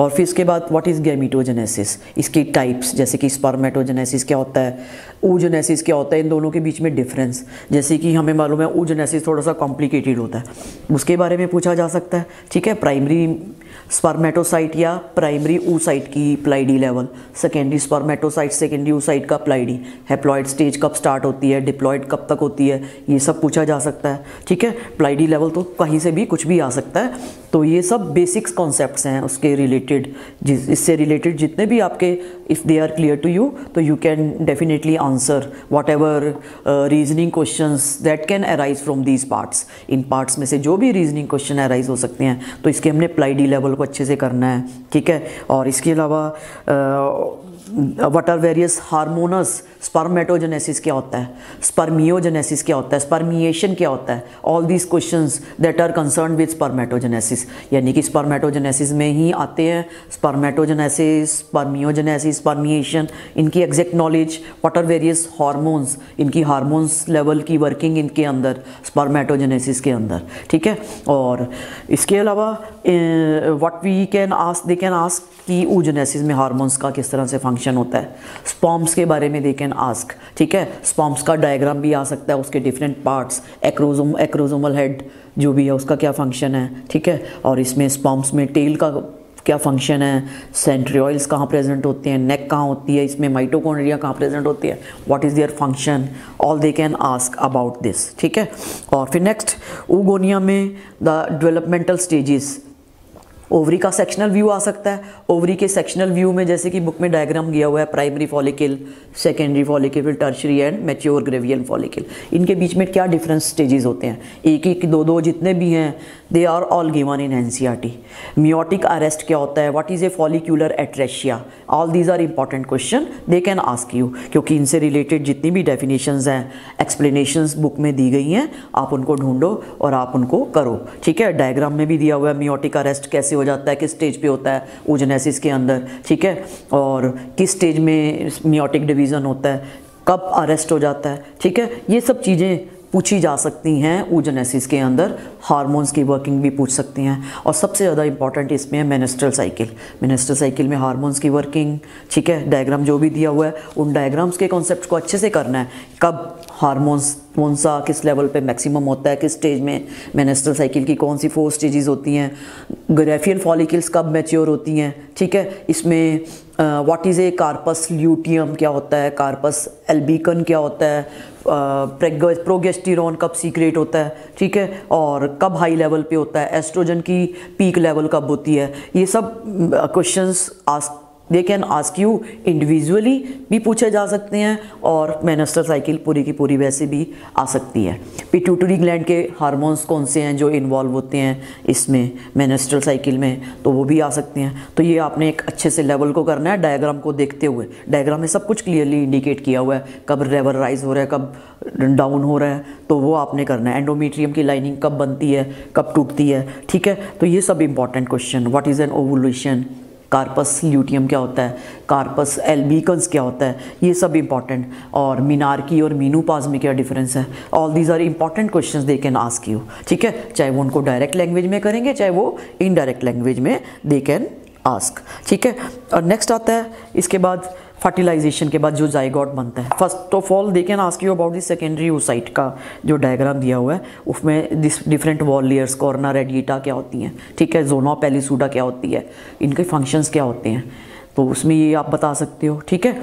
और डायग्राम की ड्रॉ करना भी आ सकता है, ठीक है। और सेकेंडरी oocyte है, ये सेकेंडरी oocyte और ओवम में क्या डिफरेंस है, मैच्योर ओवम में सेकेंडरी oocyte की प्लाइडी लेवल क्या है, ठीक है, ओवम की है कि क्या है, वैसे तो हमें मालूम है 23 ही है, लेकिन फिर भी वो पजल करने के लिए ऊटिड या ओवम, दैट इज़ ऊटिड कब बनता है, जब एकदम से क्या होता है स्पर्म टच करता है सेकेंडरी oocyte को, तो वो ओवम बनता है और उसके बाद फर्टिलाइजेशन के चांसेस होते हैं। फिर नेक्स्ट आता है फर्टिलाइजेशन एंड इम्प्लांटेशन क्या होता है, कहाँ पे होता है इम्प्लांटेशन, तो ये इंपॉर्टेंट क्वेश्चन है, पूछे जा सकते हैं। What is A first polar body, what is A second polar body in case of oogenesis, ये इंपॉर्टेंट क्वेश्चन है। सेक्स डिटर्मिनेशन तो हमें मालूम ही है कि किस तरह से होती है, it is determined at the time of fertilization, ठीक है। फिर उसके बाद दो क्लीवियज स्टेजेस क्या होती हैं, difference between morula and blastula stages क्या होती हैं, ट्रोफोब्लास्ट सेल्स क्या होती हैं, ठीक है। फिर इसमें how what is A placenta, how it is developed, कैसे बनता है, ठीक है, और कौन से पार्ट से, यूट्रस का कौन सा पार्ट होता है और फीटस का कौन सा पार्ट है that is involve in formation of placenta, placenta की फॉर्मेशन करता है। How placenta acts as an endocrine gland, endocrine gland का किस तरह से काम करता है। बहुत सारे जो हार्मोन्स सीक्रेट होते हैं, जैसे HCG है एक बहुत इंपॉर्टेंट हार्मोन है, ठीक है, उसके फंक्शंस, और बिसाइड्स वो कब सीक्रेट होते हैं, और भी बहुत सारे hormone, estrogen, progesterone, human placental lactogen, ये कब रिलीज़ होती है, इनका फंक्शन क्या होता है, ऑक्सीटॉक्सिन हार्मोन कब रिलीज़ होता है, ठीक है। All these are important question. Oxytocin कौन सा है, प्रेगनेंसी हार्मोन कौन सा है, ठीक है, और पार्ट्यूशन के वक्त कौन सा हार्मोन काम करता है, फीटस इजेक्शन रिफ्लेक्स क्या होता है, clear, different parts ectoderm, mesoderm, endoderm से कौन से बनते हैं, किस कौन से मंथ में ऑर्गन्स बनने स्टार्ट होते हैं और कंप्लीट डेवलपमेंट कैसे हो जाती है, ये सब important questions they can ask, ठीक है। लैक्टेशन क्या होता है, ठीक है, कोलोस्ट्रम क्या होता है, क्या एक्टिव और पैसिव इम्यूनिटी का कौन सा एग्जाम्पल है ये कोलोस्ट्रम और जो भी that is secreted by the women during the after the pregnancy. तो ये सब इंपॉर्टेंट क्वेश्चंस आ सकते हैं ह्यूमन रिप्रोडक्शन में, तो ये भी आपने सब करने हैं क्वेश्चंस। तो नेक्स्ट लास्ट पार्ट आता है reproductive health. Beside that you have to do, जो भी मैंने आपको क्वेश्चन डिस्कस किए हैं ना, और जब आप बैक एक्सरसाइज पढ़ोगे तो मैक्सिमम सारे क्वेश्चन वही मिल ही जाएंगे, तो आपको इस तरह से वो करने की ज़रूरत नहीं है। थोड़ा सा टाइम लग जाएगा, बैक एक्सरसाइज करो, क्वेश्चन जो मैंने आपको बताया वो सुनो, आपकी एनसीईआरटी का वो लेसन प्रिपेयर है, अगर आपने पहले अच्छे से किए हुए हैं ना तो इसमें आपको ज़्यादा टाइम नहीं लगेगा रिवीजन करने में। फटाफट क्वेश्चन सुनते जाओ, ठीक है ना। Firstly what you have to do, एक बार तो आपने थॉरोली कर लेनी है स्टडी, एनसीईआरटी को पूरे स्टडी कर लेना है, फिर आप क्वेश्चन सुनते हुए आपने प्रैक्टिस करनी है फिर से। मैं चाहती हूँ कि आप कम से कम 2 बार तो रिवीजन करके जाओ ही जाओ, ठीक है, if you want to have good marks, ठीक है। हो सकता है किसी टॉपिक पे आपको टाइम लग जाएगा, डायग्राम ड्रॉ करने में आपको थोड़ा सा टाइम लग जाए, लेकिन आपने वो करना है ज़रूर, क्योंकि उसमें आपने आलस नहीं करना, क्योंकि this is the last time that you can devote maximum, ठीक है ना। जितना मैक्सिमम डिवोट करोगे तो आपके लिए ही फ्रूटफुल है, उतना ही आपके माइंड में रहेगा, रिकॉल रहेगा, उतनी ही ज़्यादा फास्टली आप कर सकते हो। और 2 दिन भी बहुत सफिशिएंट है आपके लिए रिवीजन के लिए, अगर आपने अच्छे से पहले एनसीईआरटी की हुई है तो, ठीक है। एनसीईआरटी की अगर आपकी बहुत पहले से प्रेपरेशन है, अच्छे से थॉरोली स्टडी किया हुआ है, तो 2 दिन में आप 2 बार तो ज़रूर कर ही लोगे, ठीक है ना। तो मैं जैसे जैसे क्वेश्चन बता रही हूँ आप वैसे वैसे आप उसको पढ़ते जाओ और करते जाओ सॉल्व। एनसीईआरटी को पकड़ लो और उसको देखते जाओ, पढ़ते जाओ, ठीक है। तो अब हम आते हैं लास्ट टॉपिक पे, reproductive health. We come to last chapter that is reproductive health of reproductive unit. जैसे कि ये चैप्टर तो बहुत ही स्मॉल है, बहुत स्मॉल लेसन है, लेकिन इसमें ईच एंड एवरी लाइन के क्वेश्चन बनते हैं और सब क्वेश्चन ज़्यादातर आए गए हैं, ठीक है। तो इसको हमने अच्छे से पढ़ना है कि इतने ज़्यादा क्वेश्चन इसमें से बनते हैं, and maximum they can come in the form 1 mark में भी आए हुए हैं, 2 मार्क्स में भी, और 3 इवन इन 3 मार्क्स में भी। तो सबसे पहले हम इसको एनसीईआरटी के बेसिस पे स्टार्ट करते हैं, फिर हम लास्ट ईयर्स के क्वेश्चंस कुछ डिस्कस करेंगे। तो मेन अगर तो हमें इसकी एनसीईआरटी कंसेप्ट क्लियर है तो इसमें हम कुछ भी व्हाटएवर कुछ भी आ जाए तो हम उसको सॉल्व कर सकते हैं। तो फर्स्ट ऑफ ऑल WHO के accordingly what do you mean by a reproductive health. तो रिप्रोडक्टिव हेल्थ में what we according to WHO, जो कि एक बहुत बड़ी ऑर्गेनाइजेशन है हेल्थ से रिलेटेड, तो उसके अकॉर्डिंगली रिप्रोडक्टिव हेल्थ क्या है कि एक person is physically, mentally, socially and reproductively fit, यानी कि there is no a single problem in reproductive health. Reproductive organs में कोई प्रॉब्लम नहीं हो, तो नॉर्मल फंक्शनिंग हो ऑर्गन्स की, ना ही कोई डिजीज़ से रिलेटेड प्रॉब्लम हो, and whatever other aspects are there all they come under. तो इसकी तो हम डिटेल देखेंगे कि हेल्थ जो भी इश्यूज़ लिए गए हैं रिप्रोडक्टिव हेल्थ से रिलेटेड, तो उसको भी हम एक तरह से हेल्थ डेफिनेशन में इंक्लूड कर सकते हैं, ठीक है। तो बहुत सारे इश्यूज़ है, जैसे prenatal care of mother है, postnatal care of mother है। प्री नेटल मीन्स बर्थ से पहले, बच्चे के बर्थ से पहले प्रेग्नेंट वुमेन की जो केयर है, और बर्थ के बाद जो केयर है या बच्चे की जो केयर है, all they come under reproductive health में ही माने जाते हैं।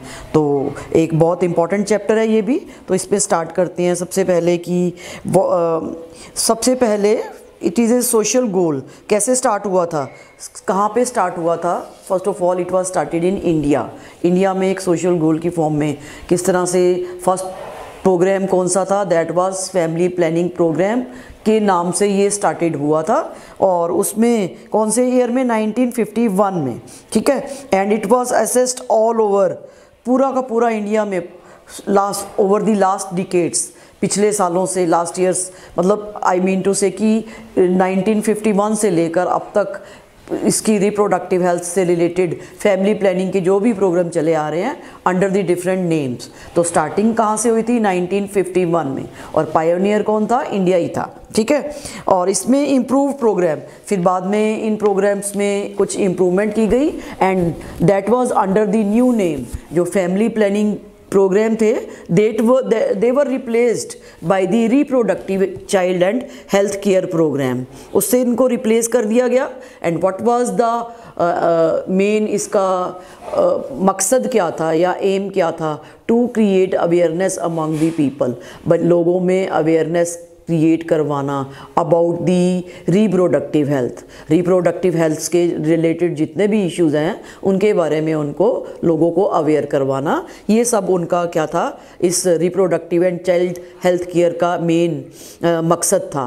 ठीक है, और इसमें और भी इंक्लूड किया जाता है कि what are various facilities that can be given to maintain the reproductive health in the society. Society में एक रिप्रोडक्टिव हेल्थी सोसाइटी में एकदम से उसको स्टेटस को मेंटेन करने के लिए एक फिज़िकली और mentally, socially and reproductively healthy society को मेंटेन करने के लिए what is A social what is the aim of these program, that all is included under this, ये सब इसमें इंक्लूड किया गया है। ठीक है, अब इसके बाद ये स्प्रेड कैसे हुआ, how it was spread all over, क्योंकि ये इतना मास लेवल पे प्रोग्राम था और इसके अकॉर्डिंगली जो भी हमारी गवर्नमेंट थी वो मास लेवल पे अवेयरनेस क्रिएट करवाना चाहती थी, तो जिसके लिए there was a need of audio visual aid. आज की डेट में तो ऑडियो विजुअल एड्स तो बहुत ज़्यादा है ही हैं, जिसके कारण it was very much possible to spread this reproductive health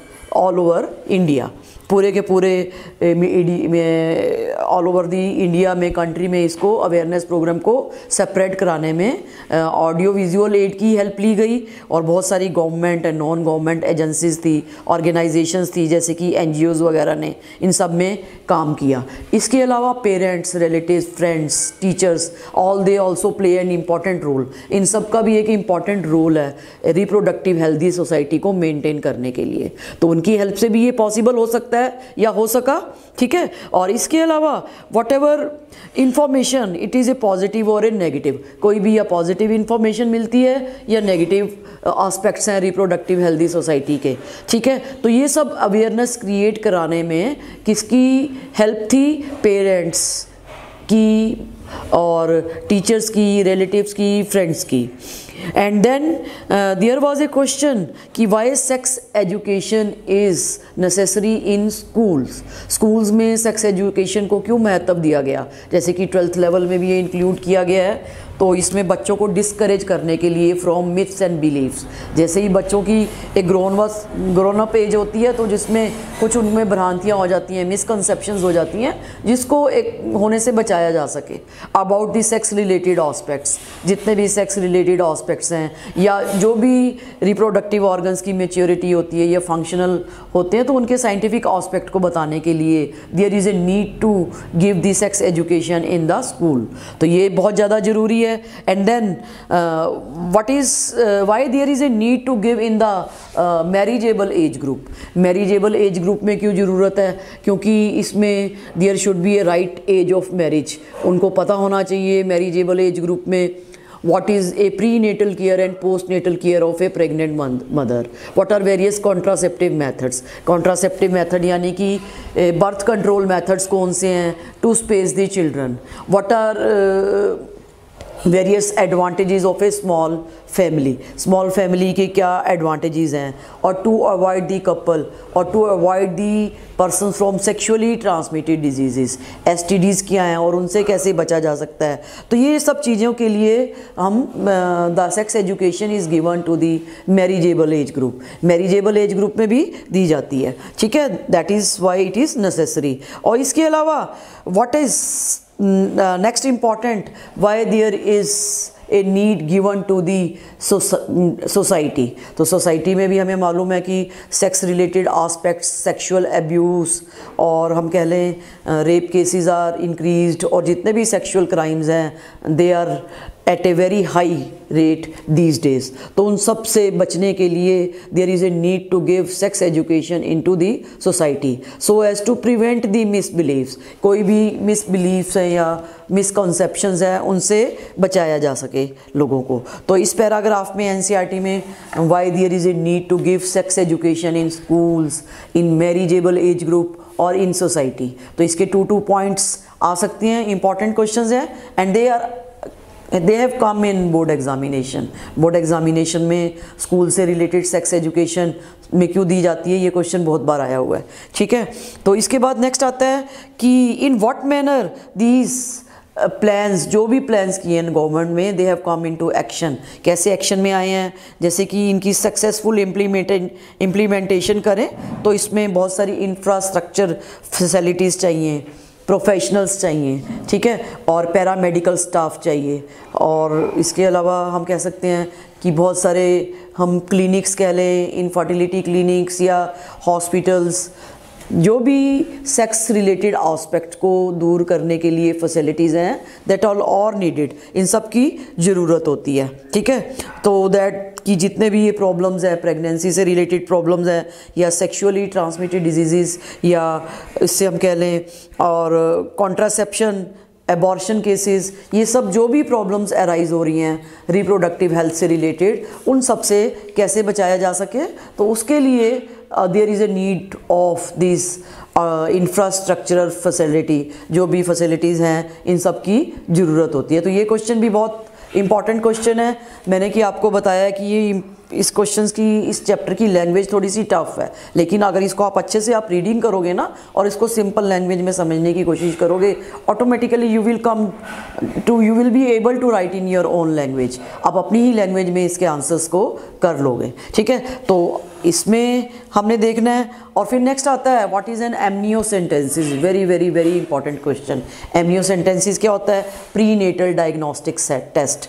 वैसे तो इसको diagnostic test to determine the sex of a foetus, foetus के सेक्स को डिटरमाइन करने के लिए किया जाता है, लेकिन ये इसका एम नहीं है, ठीक है। The main aim is to see the abnormality in the foetus, foetus के अंदर कोई भी एबनॉर्मेलिटी है बिफोर बर्थ, बर्थ से पहले, तो उसके लिए amniocentesis is a technique to determine.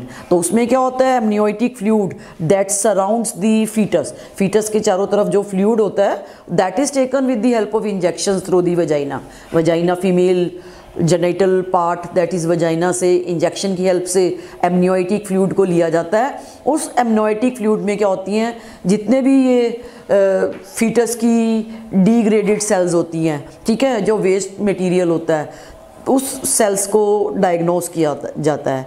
If there is any abnormality और प्रॉब्लम इन फीटस और एम्ब्रियो, उसमें है कोई भी प्रॉब्लम, देन उसको मेडिसिन देकर क्लियर भी किया जा सकता है। And if a doctor suggest about the abortion, कि कोई बहुत ज़्यादा एबनॉर्मेलिटी हो, तो वो फीटस को बॉर्न ही नहीं होने दिया जाता।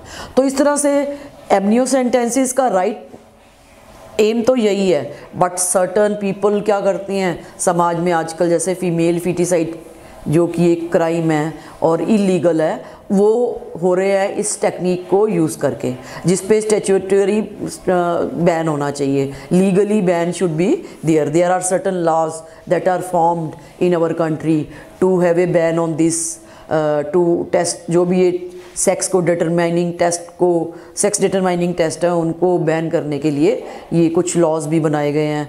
तो ये बहुत इंपॉर्टेंट क्वेश्चन है, एमनियोसेंटेंसिस क्या होता है, ठीक है, इसका लोग मिसयूज़ कैसे करते हैं, इन what manner female foeticide is done, ठीक है, जिससे मेल एंड फीमेल रेशो में बहुत ज़्यादा चेंजेस आ रहे हैं आज की डेट में, ठीक है।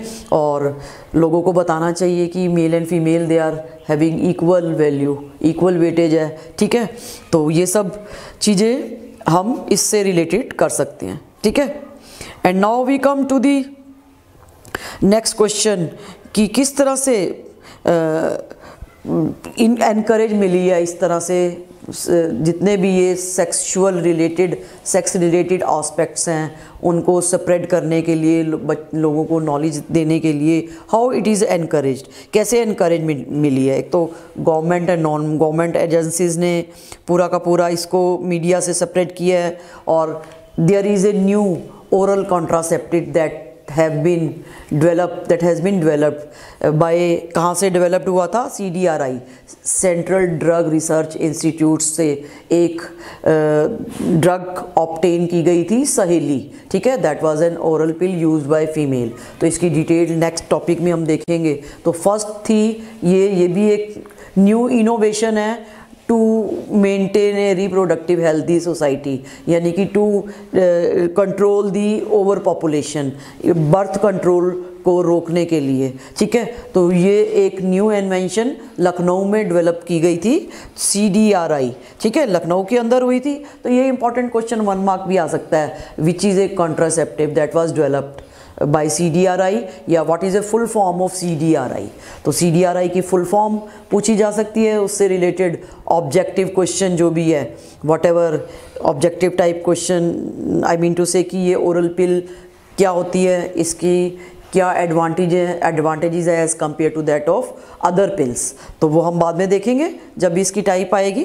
और इसके कारण इन व्हाट मैनर कैसे लगता है कि हमारी सोसाइटी ने रिप्रोडक्टिव हेल्थ को अचीव कर लिया है, in what manner our society has achieved a reproductively healthy status. तो इसमें हमने देख लिया कि बर्थ रेट कम हो गए हैं, infant mortality rate and maternal mortality rate. Maternal means mother की डेथ भी कम हो गई है as compare to the initial time. Starting में जब भी pregnant mother when new child was born और अबाउट टू बोर्न, तो ज़्यादातर या तो मदर की चांसेस होते थे, उसकी डेथ के चांसेस होते थे, या न्यू बॉर्न के। लेकिन आजकल ऐसा नहीं है, ये बिल्कुल कम हो गया रेट। और इसके अलावा small families are there, sexually transmitted disease की भी क्योर की जा चुकी है, ठीक है। और better health facilities are there ज़्यादा, और स्मॉल चिल्ड्रन होने के कारण जितनी भी सोसाइटी में पर्सन्स हैं, they are more educated and they are flourishing more, ज़्यादा फ्लोरिश हो रही है। And all this is indicating that a reproductive healthy society is maintain, ठीक है। तो ये सब इंपॉर्टेंट जर्नल क्वेश्चंस हैं। यहाँ तक आपने अच्छे से रीडिंग लगानी है, और मैंने जो आपको क्वेश्चंस बताया ना, तो उसको आपने आंसर्स को सिंपल लैंग्वेज में लर्न करने की कोशिश करनी है, ठीक है। Why sex education in necessary in schools, in society, in marriageable age group, ठीक है, किस तरह से इसको हम स्प्रेड कर सकते हैं, और इसके अलावा कैसे ये हमारी सोसाइटी रिप्रोडक्टिवली हेल्दी बन चुकी है, और what are various facilities that are needed to develop a reproductive healthy society. तो ये जनरल क्वेश्चन है, what was first program that was started to maintain a reproductive healthy society, that was family planning in 1951। सबसे पहले India में start हुआ, फिर बाद में कैसे रिप्लेस हो गया reproductive and child health care program में, जिसमें बहुत सारे अदर एस्पेक्ट्स भी इंक्लूड किए गए थे। All these are mention in book, ठीक है। अब हम नेक्स्ट आते हैं, what is a population explosion and birth control. तो ये बहुत इंपॉर्टेंट क्वेश्चन है, इससे भी रिलेटेड क्वेश्चन आए हुए हैं, पॉपुलेशन एक्सप्लोजन क्या है, ठीक है, और इसको कैसे कंट्रोल कर सकते हैं। तो इसमें कुछ न्यूमेरिकल डाटाज दिए हुए हैं, जैसे कि 2000 में कितनी थी वर्ल्ड पॉपुलेशन, 1900 में it was near about 2 billion, और उसके बाद 2000 के आसपास कितनी हो गई, it cross 1 billion. they have talked about the world and they have talked about the India level। तो इंडिया लेवल में 350 मिलियन थी eight the time of independence 1947 के आसपास, लेकिन 2000 के आसपास कितनी हो गई, इट क्रॉस्ड 1 बिलियन। 1 बिलियन होगी, यानी कि every 6th person in this world is Indian. तो ये भी क्वेश्चन ऑब्जेक्टिव टाइप पूछे जा सकते हैं, और ये डाटा भी पूछा जा सकता है कि 2000 मिलियन में 2000 ईयर में what was the percentage, what was the ratio of this population, कितनी रेशो थी पॉपुलेशन की 1900 से लेकर 2000 में वर्ल्ड की, और इंडिया की भी इंडिपेंडेंस से लेकर कहाँ तक 2000 तक। तो कितनी रैपिडली इंक्रीज हो रही है पॉपुलेशन, तो वो उसके क्या कारण है, ये हम ऑलरेडी डिस्कस कर चुके हैं, that you can already include this. जितनी भी फैसिलिटीज़ बढ़ गई हैं, या जो भी मेडिकल फैसिलिटीज़ हैं, या बेटर पेरेंट, जितने भी सोसाइटी में पर्सन्स हैं, they are flourishing more, awareness ज़्यादा हो गई है। तो इन सब चीज़ों के कारण पॉपुलेशन क्या हो गया, एक्सप्लोजन इज़ देयर, ठीक है, मेडिकल फैसिलिटीज़ ज़्यादा हो गई हैं। अब इसको हम कंट्रोल कैसे करते हैं, कंट्रोल करने के लिए भी मेथड इस पैराग्राफ में दिए गए हैं, जैसे कि इन्फेंट और मैटरनल मोर्टेलिटी रेट, ये तो हमारे क्या हो गए हैं, डिक्रीज़ हो ही गए हैं, तो जिसके कारण पॉपुलेशन बढ़ने के चांसेस ज़्यादा हो गए हैं। तो इसमें what they have to keep in mind कि द इसमें फूड, शेल्टर एंड क्लोथिंग, ये बेसिक रिक्वायरमेंट्स भी हमारी सबकी ज़्यादा पूरी हो गई हैं, तो ये भी एक इम्पॉर्टेंट आस्पेक्ट है पॉपुलेशन एक्सप्लोजन का। लेकिन कंट्रोल कैसे करना है? मैरिजेबल एज ग्रुप को बढ़ाकर, जैसे कि फीमेल में कैसे करनी है, नॉट बिफोर 18, ये तो बहुत लो वैल्यू है आजकल, तो वैसे बहुत ज़्यादा कर दी, फीमेल्स में बढ़ गई है, और मेल्स में not less than, not more than, यानी कि 21 साल से पहले मेल्स की मैरिज को अलाउ नहीं किया जाता। तो ये मेन इम्पॉर्टेंट कारण है। फिर इसके अलावा लोगों में अवेयरनेस क्रिएट कर देना, और जैसे कि हमें मालूम है एक स्लोगन बहुत फेमस है, हम दो हमारे दो, और लोगों को बताना कि small family planning, small family की क्या एडवांटेजेस हैं, ठीक है। तो ये सब चीज़ें अगर हम अवेयरनेस क्रिएट कर सकते हैं, the population can be controlled, ठीक है। और भी बहुत सारे मेथड्स हैं, जैसे कि बर्थ कंट्रोल मेथड्स, तो contraceptive methods that control the birth, birth means बच्चे को पैदा होने से पहले रोकना, तो ऑल दे कम अंडर दी, जितने भी कॉन्ट्रासेप्टिव मेथड्स हैं इस बुक में, और उनके फिजिकल प्रिंसिपल्स क्या हैं, कि आप किस प्रिंसिपल पर बेस्ड हैं, वो सब आते हैं। मोड ऑफ एक्शन क्या है, किस तरह से वो आते हैं, वो हम आगे देखेंगे।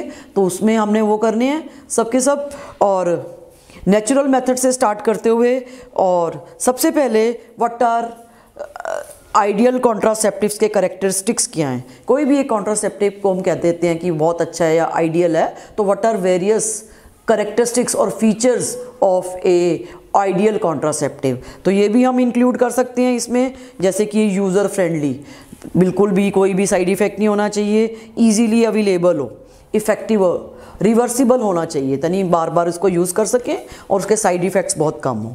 तो ये तो कैरेक्टरिस्टिक्स फीचर्स होने चाहिए किसके, आइडियल कॉन्ट्रासेप्टिव के, ठीक है। और इसके अलावा नेक्स्ट है हमारा what are various contraceptive methods, बहुत सारे पूछे गए हैं, तो इनकी डिटेल एस्पेक्ट्स भी आ सकती है, वैसे तो कम ही आती है। तो इसमें एक एक नंबर के मेथड्स पूछे गए हैं, जैसे नेचुरल मेथड में पीरियोडिक एब्सटीनेंस क्या है, डायरेक्ट इसका आंसर दिया गया है एनसीईआरटी में। और इसके अलावा कोइटस इंटरप्टस क्या है, लैक्टेशनल एम्योनीरिया क्या है, एक एक मार्क के ये तीनों इंपॉर्टेंट क्वेश्चंस हैं दैट कैन बी आस्क्ड, ठीक है। अब इसके बाद नेक्स्ट आता है, नेक्स्ट क्वेश्चन है what are various other methods, जिसमें कि barrier method, barrier means barrier एक अवरोध पैदा कर देना in meeting of sperms and ovum, sperms and ovum को मिलने से रोकना। तो उसमें ovum and sperms they are prevented from physical meeting and इस बैरियर मेथड में। तो इसमें सबसे पहले हम कॉन्डोम्स के बारे में पढ़ेंगे, that are all mention in, that are use by males and they are not reversible but they are disposable, user friendly होते हैं and they are giving privacy to the individual. तो ये सब इसके इंपॉर्टेंट करेक्टरिस्टिक्स हैं, and even they are responsible for prevention of sexually transmitted diseases such as AIDS, तो उसमें भी सहायक हैं, तो इनके द्वारा वो भी नहीं होती। और मेन प्रिंसिपल क्या है इनके behind, they prevent the meeting of ovum and sperms. Next आते हैं diaphragm, cervical caps and vaults, ये भी रबड़ के होते हैं, जैसे कॉन्डोम्स भी रबड़ के होते हैं, लेकिन ये अनदर जितने भी ये डायफ्राम्स हैं, सर्वाइकल कैप्स एंड वॉल्ट्स हैं, ये भी एक तरह के अवरोधक हैं। they also prevent the meeting of sperms and ovum and they are used by the female के द्वारा यूज किए जाते हैं on the cervix, cervix means uterus की जो ओपनिंग होती है, ठीक है, उसके द्वारा वहाँ पे फीमेल्स के द्वारा यूज किए जाते हैं एंड दे आर रीयूजेबल होते हैं, also they block the entry of sperms and ovum. और इसके अलावा इनके साथ ही कुछ केमिकल्स होते हैं जैसे कि स्पर्मेसाइडल क्रीम्स, स्पर्मेसाइडल मीन्स जो स्पर्म्स को मार देते हैं, तो वो भी इसमें यूज़ किए जाते हैं, इन्हीं डायफ्राम, सर्वाइकल कैप्स और वॉल्ट्स के साथ उनको भी अप्लाई किया जाता है। जेलीज एंड फोम्स, ये सब क्या करते हैं, स्पर्म्स को किल करने के काम आते हैं और बैरियर मेथड के साथ यूज़ किए जाते हैं ताकि एफिशिएंसी इंक्रीज करी जा सके कॉन्ट्रासेप्टिव मेथड की। तो मैं आपको ये किस लिए डिटेल में करवा रही हूँ कि मैक्सिमम क्वेश्चन ये सारे के सारे इसी में से आए हुए हैं क्वेश्चन। अगर हम देखेंगे ना तो ये सब क्वेश्चंस लास्ट ईयर्स के जितने भी 10 ईयर्स पेपर्स में देखेंगे तो ये सब क्वेश्चंस आपको मिलेंगे, ठीक है। तो ये हो गए हमारे के सारे बैरियर मेथड। तो बैरियर में हमने ओरल एडमिनिस्ट्रेशन में ऐसे IUDs का हमने क्लियर कर लिया। तो IUDs के ऊपर मैंने आपको बताया बहुत इंपॉर्टेंट क्वेश्चंस और उनका मैकेनिज्म क्या है, कॉपर टीका और उसमें हार्मोनल मैकेनिज़्म क्या है, कॉपर रिलीजिंग वाले कॉपर टी में क्या मैकेनिज़्म है, किस तरह से वो प्रिवेंट करते हैं। तो ये सब इंपॉर्टेंट क्वेश्चन आ सकते हैं। फिर नेक्स्ट आता है oral administration. Oral means when the pills की फॉर्म में, it is pills are taken, जो टैबलेट्स होती हैं, और टैबलेट्स में क्या होता है, हार्मोन्स होते हैं जैसे प्रोगेस्टेरोन एंड एस्ट्रोजन कॉम्बिनेशन। तो these hormones are administered through the oral pills into the females body, female में इंट्रोड्यूस करवाए जाते हैं, ठीक है। और ये कैसे लेने चाहिए, जैसे कि they are taken daily for a period of 21 days starting within the first 5 day of menstrual cycle। Oral pills जो भी है हार्मोनल्स होती हैं, उससे क्या होता है, एक तो ओवुलेशन में या यूट्रस की जो सर्विक्स है उसमें चेंजेस आ जाते हैं, या ओवुलेशन नहीं होती, या हार्मोनल इम्बैलेंस कंडीशन ऐसी होती है जिससे ओवम नहीं बनते। तो ये सब चीज़ें किसके कारण है, ओरल पिल्स से इंट्रोड्यूस करवाई जाती हैं। तो ये कॉम्बिनेशन कैसे लेना चाहिए, इसका मैकेनिज़्म पूछा जा सकता है कि 21 days starting from the menstrual cycle के 5 विदिन द 5 डेज से स्टार्ट करना है, और 21 डेज तक कॉन्टीन्यूस लेना है। फिर उसके बाद after a 7 days gap again they are repeated, जब तक आपको ये गैप चाहिए चिल्ड्रन में, और जब तक कॉन्ट्रासेप्टिव अडॉप्ट करना चाहते हैं। तो इस तरह से ओरल पिल्स भी इंपॉर्टेंट पिल्स की फॉर्म में क्वेश्चन पूछा जाता है। व्हाट आर पिल्स, पिल्स क्या होती हैं और उनमें क्या प्रेजेंट होता है, क्या फंक्शन होता है, और किस तरह से वो यूज़ की जाती हैं। तो ये एक इंपॉर्टेंट कॉन्ट्रासेप्टिव है अगेन। और इसमें सहेली किस तरह से ओरल पिल्स में से बेस्ट है, जैसे कि मैंने आपको सहेली बताया था कि न्यू इनोवेशन थी, that was developed by the CDRI। तो इसमें क्या होते हैं, इसके लीस्ट साइड इफ़ेक्ट होते हैं, और नॉन स्टीरॉयडल हार्मोन होती है। स्टीरॉयडल मीन्स इसमें कोई भी साइड इफ़ेक्ट नहीं होते, और once in a week it is taken. तो ये शो करती है एडवांटेज ओवर अदर पिल्स, दूसरे पिल्स के कंपैरिजन में it is preferred by the females, females से ये प्रेफर की जाती है, क्योंकि ये इंपॉर्टेंट, इसके साइड इफ़ेक्ट्स नहीं है और नॉन स्टीरॉयडल होती है, ठीक है। जैसे कि जितने भी पिल्स हैं या what ever methods, contraceptive methods जितने भी हैं, उनके ज़्यादातर साइड इफ़ेक्ट्स भी होते हैं, चाहे हम IUDs की बात कर लें या हम पिल्स की बात कर लें, और दे आर बैरियर मेथड में लीस्ट साइड इफ़ेक्ट्स होते हैं। और इसमें नेक्स्ट हमारा आता है अगेन इम्प्लांट्स क्या होते हैं। इम्प्लांट्स में भी हार्मोनल कॉम्बिनेशन होती है, मैच स्टिक टाइप की कुछ रॉड स्टिक्स होती हैं that are implanted under the elbow, कोहनी के नीचे इम्प्लांट की जाती हैं, और वो स्लोली एस्ट्रोजन एंड प्रोगेस्टेरोन ही रिलीज़ करती हैं। और 5 इयर्स तक जब कॉन्ट्रासेप्टिव चाहिए होते हैं, यूज़ करना होता है, they are use for a longer period of time, इसलिए ये बेटर होते हैं। तो ये इम्प्लांट्स के बारे में भी आ सकता है। इसके बाद एमरजेंसी पिल्स क्या होते हैं। एमरजेंसी पिल्स में भी एस्ट्रोजन और प्रोगेस्टेरोन कॉम्बिनेशन होती है, that are taken within 72 hours of coitus. क्यों? To protect from unsexual unwanted, कई बार क्या होता है अनप्रोटेक्टिव सेफ सेक्स के दौरान या रेप केसेस में ये लिया जाता है। तो इसीलिए IUDs जो एमरजेंसी की फॉर्म में होते हैं, that are coming under the IUDs within the 72 hours of the coitus means fertilisation, ठीक है। नेक्स्ट आता है परमानेंट मेथड कौन कौन से हैं, इसके क्या कहते हैं कॉन्ट्रासेप्टिव मेथड, जिसमें स्टरलाइजेशन मेथड और सर्जिकल मेथड परमानेंट मेथड्स हैं। और इसमें डायग्राम्स भी दिए गए हैं ट्यूबिकोटॉमी के और वासिकोटॉमी के, इजीली आइडेंटिफाई हो सकते हैं। डायग्राम भी कई बार बना हुआ आ जाता है कि ये ट्यूबिकोटॉमी है या वासिकोटॉमी है, तो इसमें टेस्टिस और ओवरी के बेसिस पे आप इजीली आइडेंटिफाई कर सकते हो। तो ये तो है सारे के सारे हमारे जितने भी कॉन्ट्रासेप्टिव मेथड्स हैं, ठीक है। तो ये इम्पॉर्टेंट है सबके सब। और इसके अलावा next what ever requirements precautions क्या होनी चाहिए। एक तो रेगुलर दे आर टेकन, जितने भी कॉन्ट्रासेप्ट मेथड हैं बिना डॉक्टर की सलाह के नहीं लेने चाहिए। They should not be taken without the doctors advice, and they are also inserted with the help of expertise और प्रोफेशनल्स। ऐसा नहीं है कि कोई भी अपने आप ही कैसे भी इनको यूज़ कर लें, ऐसा नहीं होना चाहिए। टोटली स्टरलाइज कंडीशन इनको अडॉप्ट करना चाहिए, ठीक है। तो ये सब मेथड्स तो आ जाते हैं क्या कहते हैं कॉन्ट्रासेप्टिव मेथड के, और इनके कुछ साइड इफ़ेक्ट्स भी बताए हुए हैं, जैसे नोजिया, जी मितलाना, एब्डोमिनल पेन, ब्लीडिंग होना, इरेगुलर मेनेस्ट्रुअल साइकिल, और इवन ब्रेस्ट कैंसर के भी चांसेस हो जाते हैं जब हम जितने भी ओरल पिल्स या दूसरे कॉन्ट्रासेप्टिव मेथड्स को एडॉप्ट करते हैं। तो ये भी सिम्टम्स बताए गए हैं कि इनको यूज़ करने के लिए साइड इफ़ेक्ट्स क्या होते हैं। तो that is also important question, पूछा जा सकता है। नेक्स्ट आता है हमारा मेडिकल टर्मिनेशन ऑफ प्रेगनेंसी। ये भी बहुत इंपॉर्टेंट क्वेश्चन है, बहुत बार आया हुआ है। मेडिकल टर्मिनेशन कब करते हैं? जब एम्ब्रियो एबनॉर्मल हो, ठीक है, और इतना ज़्यादा एबनॉर्मल हो जिसको कैरी करना, प्रोसीड करना पॉसिबल ना हो, ठीक है, and it is harmful for mother and mother के लिए भी, प्रेग्नेंट वुमेन के लिए भी ये हार्मफुल हो, देन इट इज़ डन, ठीक है। तो मेडिकल टर्मिनेशन मीन्स कि एबॉर्शन करवा देना, और इसमें ये रेशो बताई गई है कि near about 45 to 50 millions of क्या होते हैं pregnancies that are MTPs are done, ये की जाती हैं in a year all over the world, 45 to 50 million, that accounts for 1/5 of the total conceived pregnancy. कितनी कंसीव हुई उसका 1/5 पार्ट तो एबॉर्शन ही करा दिया जाता है, चाहे उसका लीगल रीज़न है या इलीगल रीज़न है। ज़्यादातर तो लोग फीटिसाइड, फीमेल फीटिसाइड के लिए दैट इज़ ए रॉन्ग क्या कहते हैं ट्रैक है, जिससे बचने के लिए हमें बहुत सारे मेडिकल टर्मिनेशन ऑफ प्रेगनेंसीज़ के ऊपर लॉज भी बनाए गए हैं। तो गवर्नमेंट ऑफ इंडिया ने 1971 में स्ट्रिक्ट रेगुलेशन अडॉप्ट की थी, कुछ ऐसे लॉज बनाए थे to avoid the female foeticide को रोकने के लिए, ठीक है। तो कुछ हद तक ये कंट्रोल किया जा चुका है, ठीक है। Why there is a need, क्यों होती है मेडिकल टर्मिनेशन?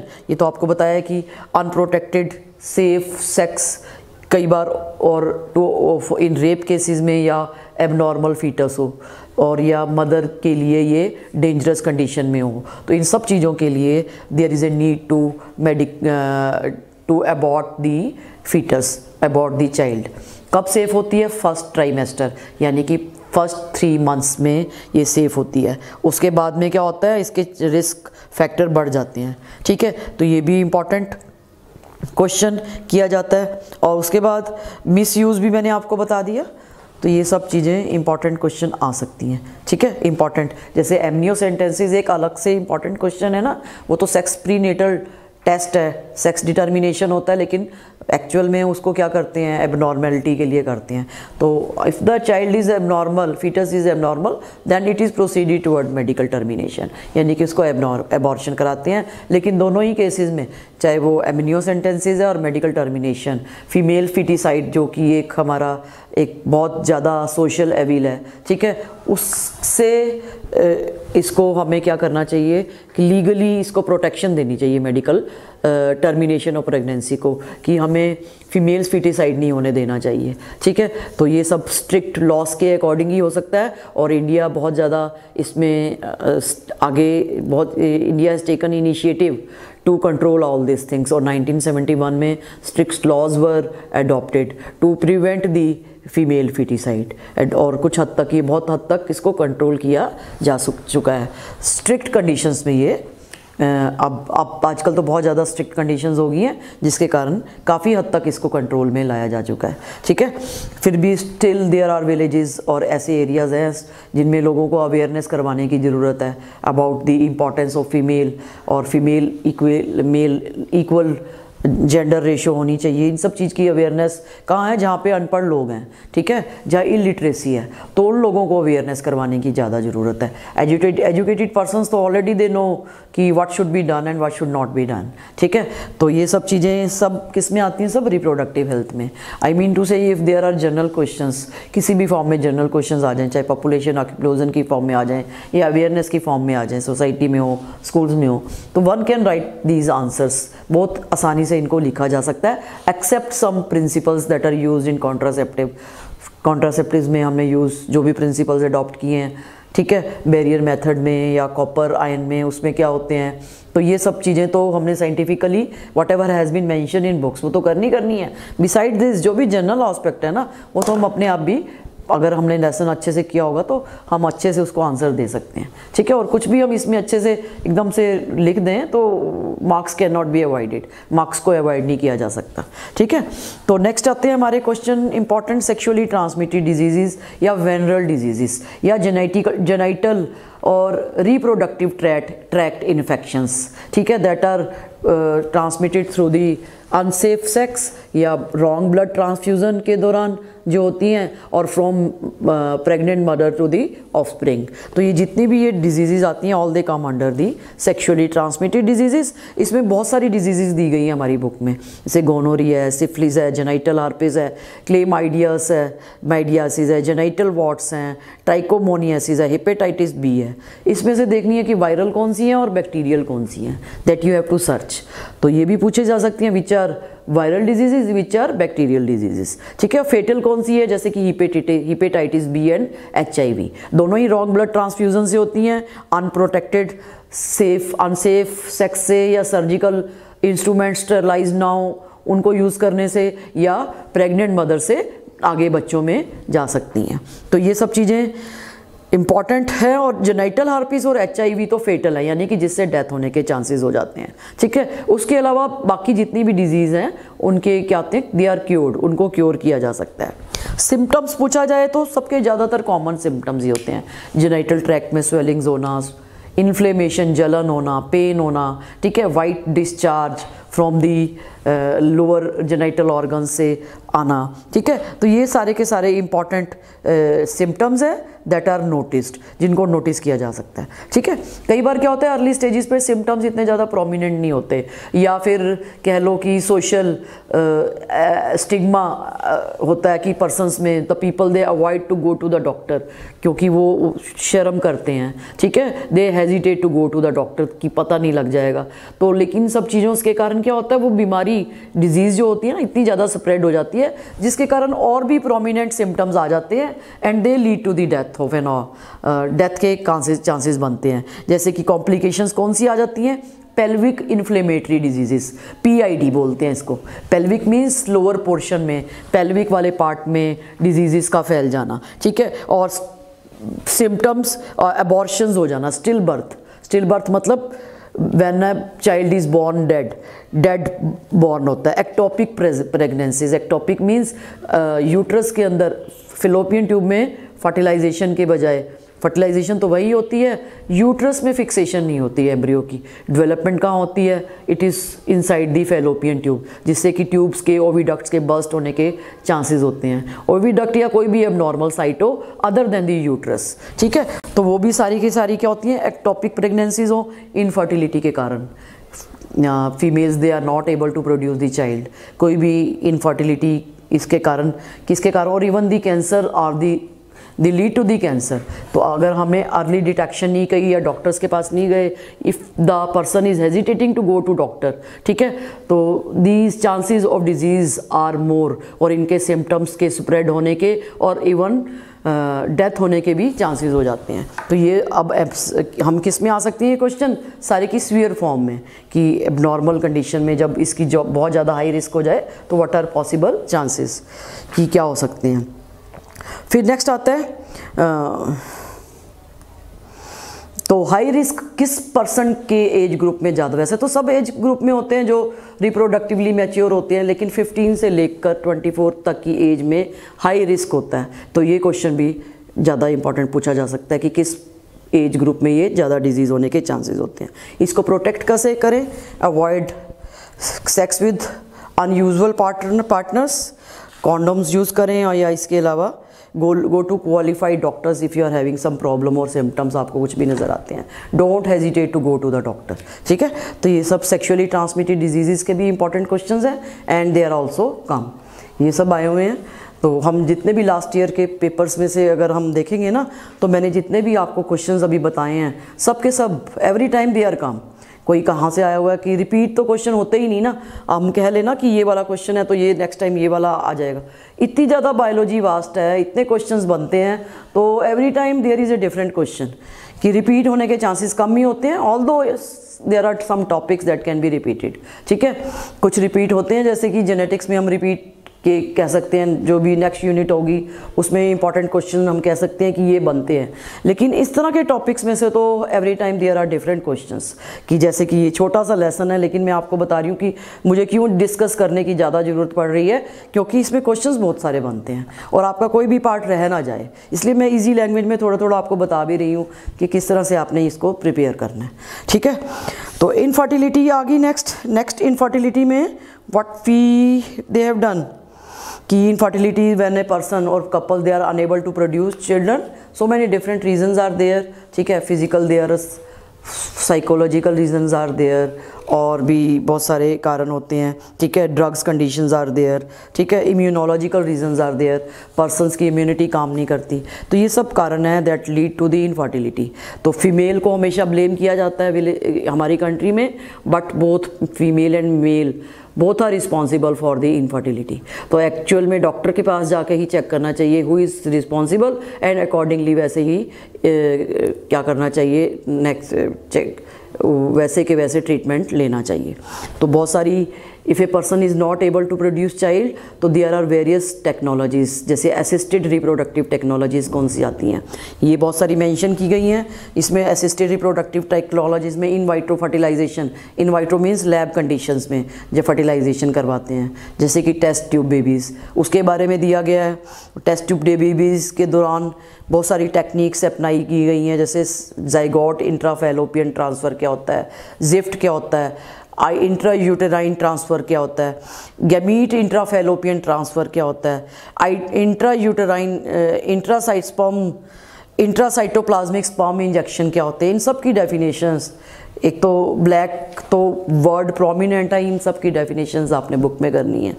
अभी इतना टाइम नहीं है इसको मैं एक्सप्लेन करूँ, आप इसको अच्छे से पढ़ो, बुक में बिल्कुल डायरेक्ट दिया हुआ है इसका answer, easily you can understand. ठीक है, ऑलरेडी आपने किया ही होगा आर्टिफिशियल इंसेमिनेशन क्या होता है, तो ये सब इंपॉर्टेंट क्वेश्चंस हैं और ये भी इंपॉर्टेंट है सारी। ठीक है, और this is regarding this chapter reproductive health. अब इसके साथ ही हमारी एक यूनिट पूरी कंप्लीट होती है।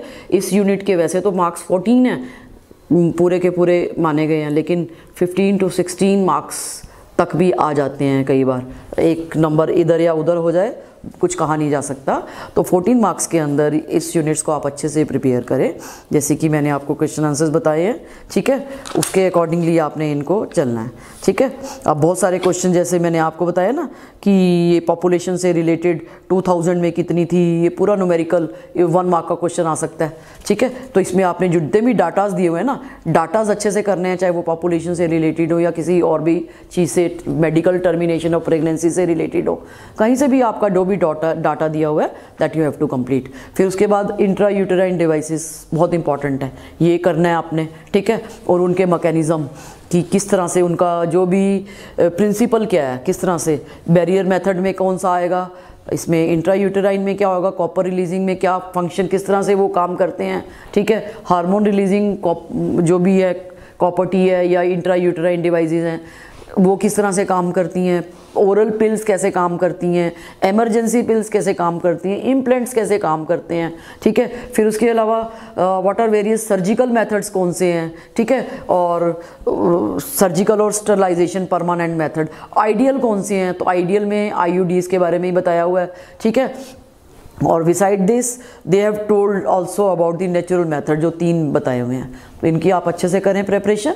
And after that assisted reproductive technologies की जितनी भी वर्ड्स दिए हुए हैं मैक्सिमम वो आपने करने हैं। तो ये हमारे इससे रिलेटेड जितने भी होंगे क्वेश्चंस पूरे हो जाएंगे। ठीक है ना, बाकी तो रह गया हमारा जनरल एस्पेक्ट, उसमें हम आप लेसन अच्छे से पढ़ेंगे तो आपको आंसर करना आ ही जाएगा। ठीक है, तो this completes your unit. Now we come to the very very important next unit, that is genetics.